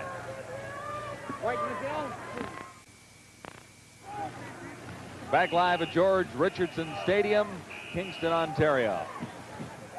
Final 3 minutes of this semifinal game between Queens and McGill. The winner on next week to face Carleton or Bishops in the Ontario-Quebec League final. Well, it could be right back here again, you know, if it's Carlton. And if Bishop wins, they'll be playing at Bishop. Big pressure once more on Jamie Crawford. Gary Kynock led the charge that time. What's happening is Kynock is a little too big, as I said earlier in the show, a little bit too big for those backs that have to block him for McGill. So he just comes in there and kind of overpowers those backs, and has had a little bit of success as far as putting pressure on Crawford the second half. The first half, he was able to scramble around and get time to throw the football. Second half, he hasn't had time to do that. But you take them out of their game when they don't get the ball very often. And they haven't had the ball a lot time-wise the second half. Bruno Pietrobon. Big charge. They block it this time, and Queens can go for the touchdown. Ian Deacon finds it at the 2-yard line. He almost blocked that ball the time before. As I said, I thought it went between his arms. I thought he was there, and it went between his arms. This time he closed it. Now, this takes a little courage, you know. You're running there, and that guy's kicking at you, and you figure that ball and his foot's kind of coming right up under your chin. And like I said, it takes a little courage to go in there. Some guys go in there and kind of shy away from that. And last time he went in and opened his arms, and it was kind of like a field goal. But that time he just closed them and just blocked it, hit him right in the arms, and he goes down and falls on a football and puts Queens in excellent position. Well, it can't get much more excellent than 1st and goal to go from the 3. Or you could be on a 2 or the 1, John. Touchdown. That's Greg Bond once more. Oh, Stubert, rather. 34, Andy Stubert. Stubert has done a pretty good job when he's been in there today. You know, this is, he's hit here. What's this? It's just Queens coming out there and blocking. There's a trap right there. 53 runs over top of him right there. And watch, he's hit here pretty hard. What? There. What? And he twists back into the end zone. Excellent job there, right? He was hit about the 1. He just turned his back and twisted and fell into the end zone. Back to that previous play, Tuffy. Deacon really makes a good play by making sure he has the football. Instead of trying to pick it up and run into the end zone, he got possession of it first, and really, a lot of times it can happen where a player tries to pick up the football, loses it, causes a scramble, and you don't get the turnover that you deserve. That's exactly right. That's a good job of doing that. And you're down there where you know you're going to score anyway, and so everyone likes to score a touchdown. You know, I played in the backfield all through high school and never did score a touchdown. No, but we won some games. We won some games, but I never did score a touchdown. You know. Too many donuts, even in those years. No, I was a trim 136 pounds then. Now I'm clear up to 140. Well, it's 58-29. Queens leading McGill, and I think the chubby lady's about to sing the song here. Yep. It's kind of time to say, turn out the lights. You know, the party's over. McGill's got to go home and get out the recruiting book and start recruiting, and Queens is planning on what they're going to do next week. But Coach Hargraves would probably like to know who won between Bishop and Carlton, so he can make his plans now while he's standing on the sideline rather than wait till the game's over here. Well, if it's Carlton, he'd like to sell a few tickets for next week. Well, I'm sure if it's Carlton, they'll have a great crowd here, you know. This is a great crowd today, and I'm sure that when playoff time comes, that kind of brings out a lot of people. Queens always had great support of their football program. Very enthusiastic here this afternoon, no question about that. 2 minutes, 33 seconds to play, 4th quarter.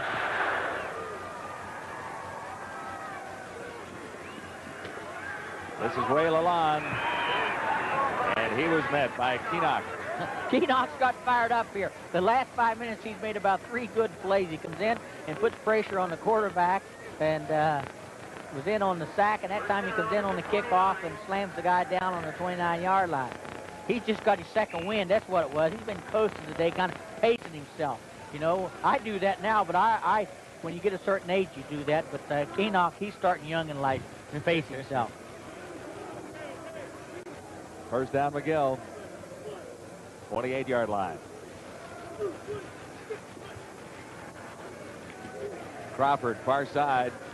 And his passing has been off a little bit in the second half. Ian Deacon was covering, and Druckman was the intended receiver. Well, I think you put your finger on it, John. His passing has been a little bit off the second half. But I'll tell you what, it's difficult to pass well when you got them guys with those yellow helmets, you know, stuck up under your chin, you know, and in your face all afternoon. And that's what it's been the second half. The first half, he was able to scramble around and throw the ball a little better and had just a little more time. He has not had a lot of time the second half. Crawford is 2 of 14 that's a in the fumble. second half. That's a There's fumble. a loose ball back there. That's Queens a fumble. comes up with it at the 25-yard line. That was Stephen Stewart. See, that pass was thrown. That was a lateral pass. It was thrown behind the quarterback. Here you are, watch it. See, it's behind the quarterback. So that means it's a free ball. Whoever gets that I ball. think Holman lost it in the sun, actually. Yeah, he could have. But that gives Queen the ball. And Queen's going to try to score again, but they've got all the clean uniforms no sweat, no stink on them at all. You know, there's no smell to those uniforms that are out on that field right now because they're all nice and clean. These are guys that have not played a lot this afternoon. They got Connie Mandela in there at a wide receiver spot right now. He's the kicker normally. That's Barrington. Stopped by Wayne McCrae. Now, Behringer's played a lot. He played some last year in Vanier Cup game, and he's played some this year, too. He's a good enough football player. He's not going to hurt him in there. But you got some young linemen in there right now that you're telling them to get in there and blow some people off the ball. I see one dirty uniform out there, though. I think it's going to knock the guard. Stubbert, the ball carrier, 34. And he was tackled by Oliveri, Frank Oliveri, number 32. Less than 2 minutes to play, fourth quarter. And Coach Bailey is saying, let the clock run, and so isn't Coach Hargraves right now, because, you know, there's no sense, you know, wasting, keep running slow, and it's just agonizing. You want to get it over with and have it done with. Get on the bus and head home. Get on the bus and head home, that's right. People always ask, is it fun to coach? Definitely fun if you're standing down here to the right this afternoon with the guys in the yellow. But it's not fun when you're standing down at the other end, I can assure you of that. From the 15, Queens. With a first down. Paul Sissishin is the quarterback right now. And the running backs have changed in there. That's Ted Bergeron, stopped by Robin Boulanger. But Coach Bailey just say, let's buckle them up and stay in there and keep hitting. And I heard that pop there that time. It was a good, solid hit that time by the McGill defense.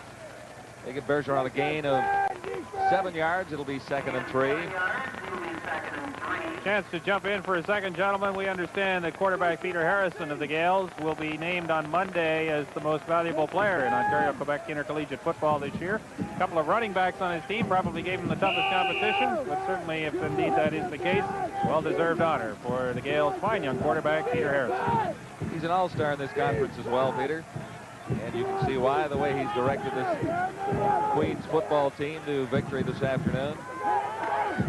Well, I think it's based on the fact that, you know, he hasn't had a great year passing the ball, but, you know, that doesn't mean he is an outstanding quarterback. The thing that he does best is read the option and run it, and you know, that's their game. So he does it well, and richly, he deserves the award that he receives, I'll tell you. That does not show up in quarterbacking statistics, because if you were picking an all-star quarterback by statistic in this conference, it would have to go to Jamie Crawford, who had 1,797 yards passing and a 57% completion average. So. Well, I think the statistics are, you know, that he's able to read that option. To me, that is just as difficult as throwing the football. One more touchdown. It goes to Andy Stubert, who has 2 in the fourth quarter. Well, they just ran a power play that time and blew him off the ball. And to get back to that quarterback, here we are. Let me comment on this here. You know, here we come. It's just a power play. He does a good job of cutting it back right there. And he's hit there again.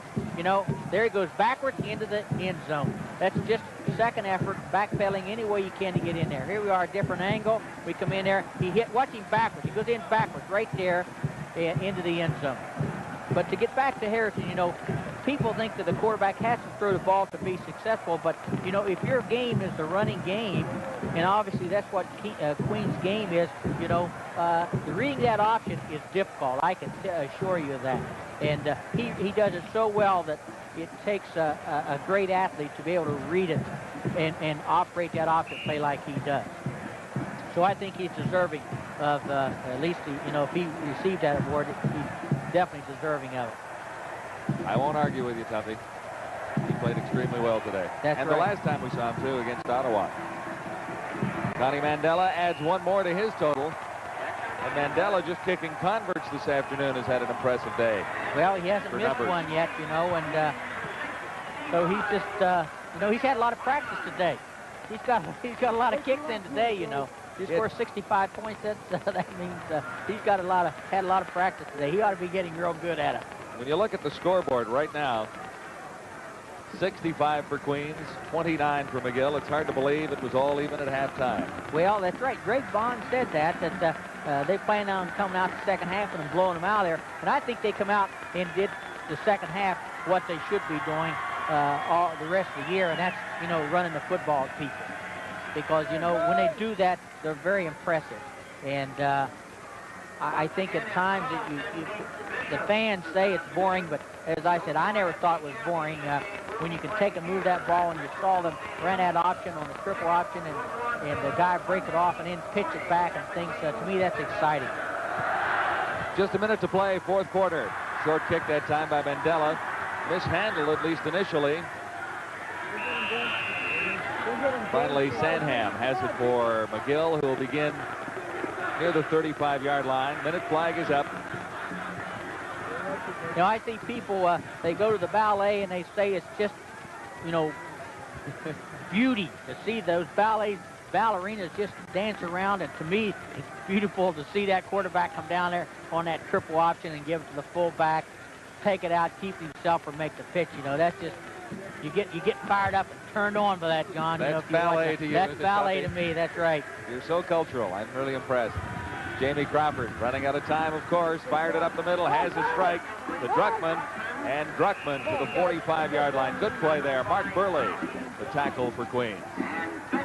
I didn't realize you had so much culture, Tom. Oh, yeah, I pick it up, you know, a little here and there, you know. Yeah, I could name some of the spots I picked it up, but it might be embarrassing. I thought they'd all close down. No, there's still a couple in operation down on Young Street or someplace. 46 seconds left.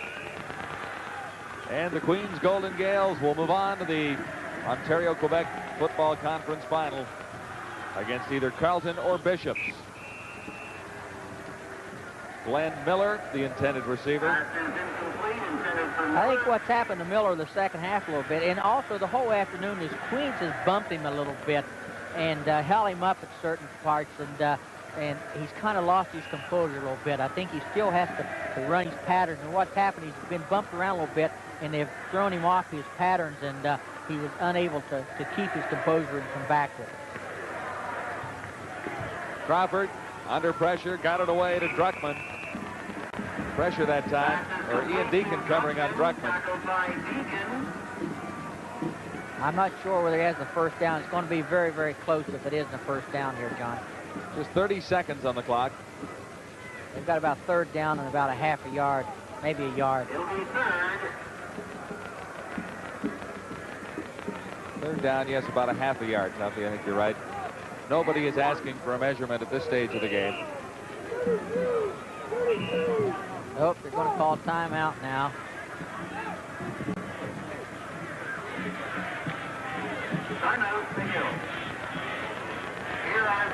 So the Redmen with a 4-3 record on the regular season up against the Queens Golden Gaels, who lost a couple of tough games early.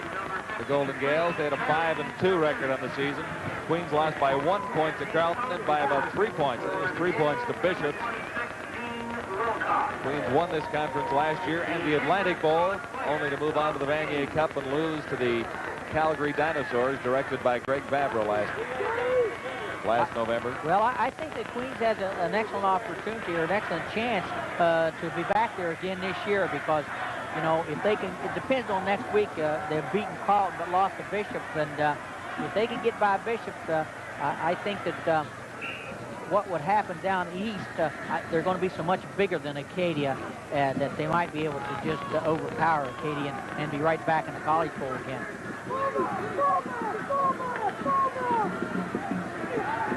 First down easily that time for Sandham. He was met by Mike Patterson. 24 seconds left. Well, McGill's got to get right up on the line of scrimmage here, and come on now, have the here. So time ticks out on the McGill Redman, led by Jamie Crawford. And Crawford decides to run it himself this time. He ought to get out of bounds. will have the first down, but 9 seconds left on the clock. Really, there's nothing the Redmen can do about the outcome of this game except make it a little more respectable. Ian Deacon forcing the quarterback from McGill out that time. I don't know if he got out of bounds. I guess he did get out of bounds, which will stop the clock, and he's going to have time for one more play. I don't think he'll have time. Well, he might get 2. Fans.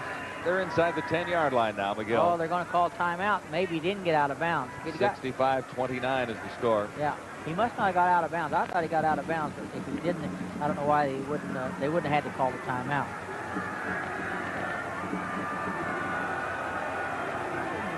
They're prolonging the agony. They certainly are. McGill lost to Queens September 22nd, 59-30.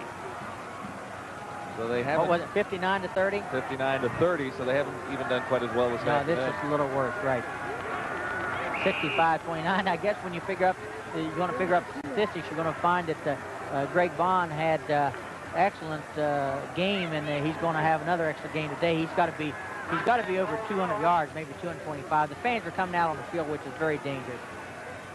Here's Crawford in trouble. This will be the last play of the game as Crawford goes down in the grasp of Gary Keenock. That has been a familiar story this afternoon. Okay, right. Tuffy, sum it up. Right, Keenock did a good job there. Actually, what happened is, I think Queens come out the second half, started playing their style of game, running the football, and kept the ball away from McGill, and McGill lost the momentum, and Queens controlled it. All right, let's go down to Peter Watts amid the mayhem down on the sideline. Pete. Okay, gentlemen, this will be quick. It looks like the mob is arriving on the scene. We have Queens 65 and the McGill Redman 29. McGill Redman, a good football team, but on this day, just not able to keep up with the Golden Gaels. The Gaels had Dean Wilcox and Greg Bond rush for 470 yards unofficially in this ball game. Greg with 3 touchdowns in the second half, and that was a big part of the story as the Gaels triple play offense broke the game open in the second half and scored some 40 points. Final score 65-29 for the Gaels over McGill. The Gaels move on to the O-QIFC final next week. For John Wells and Tuffy Knight, I'm Peter Watts. Thank you for joining us. So long from Kingston.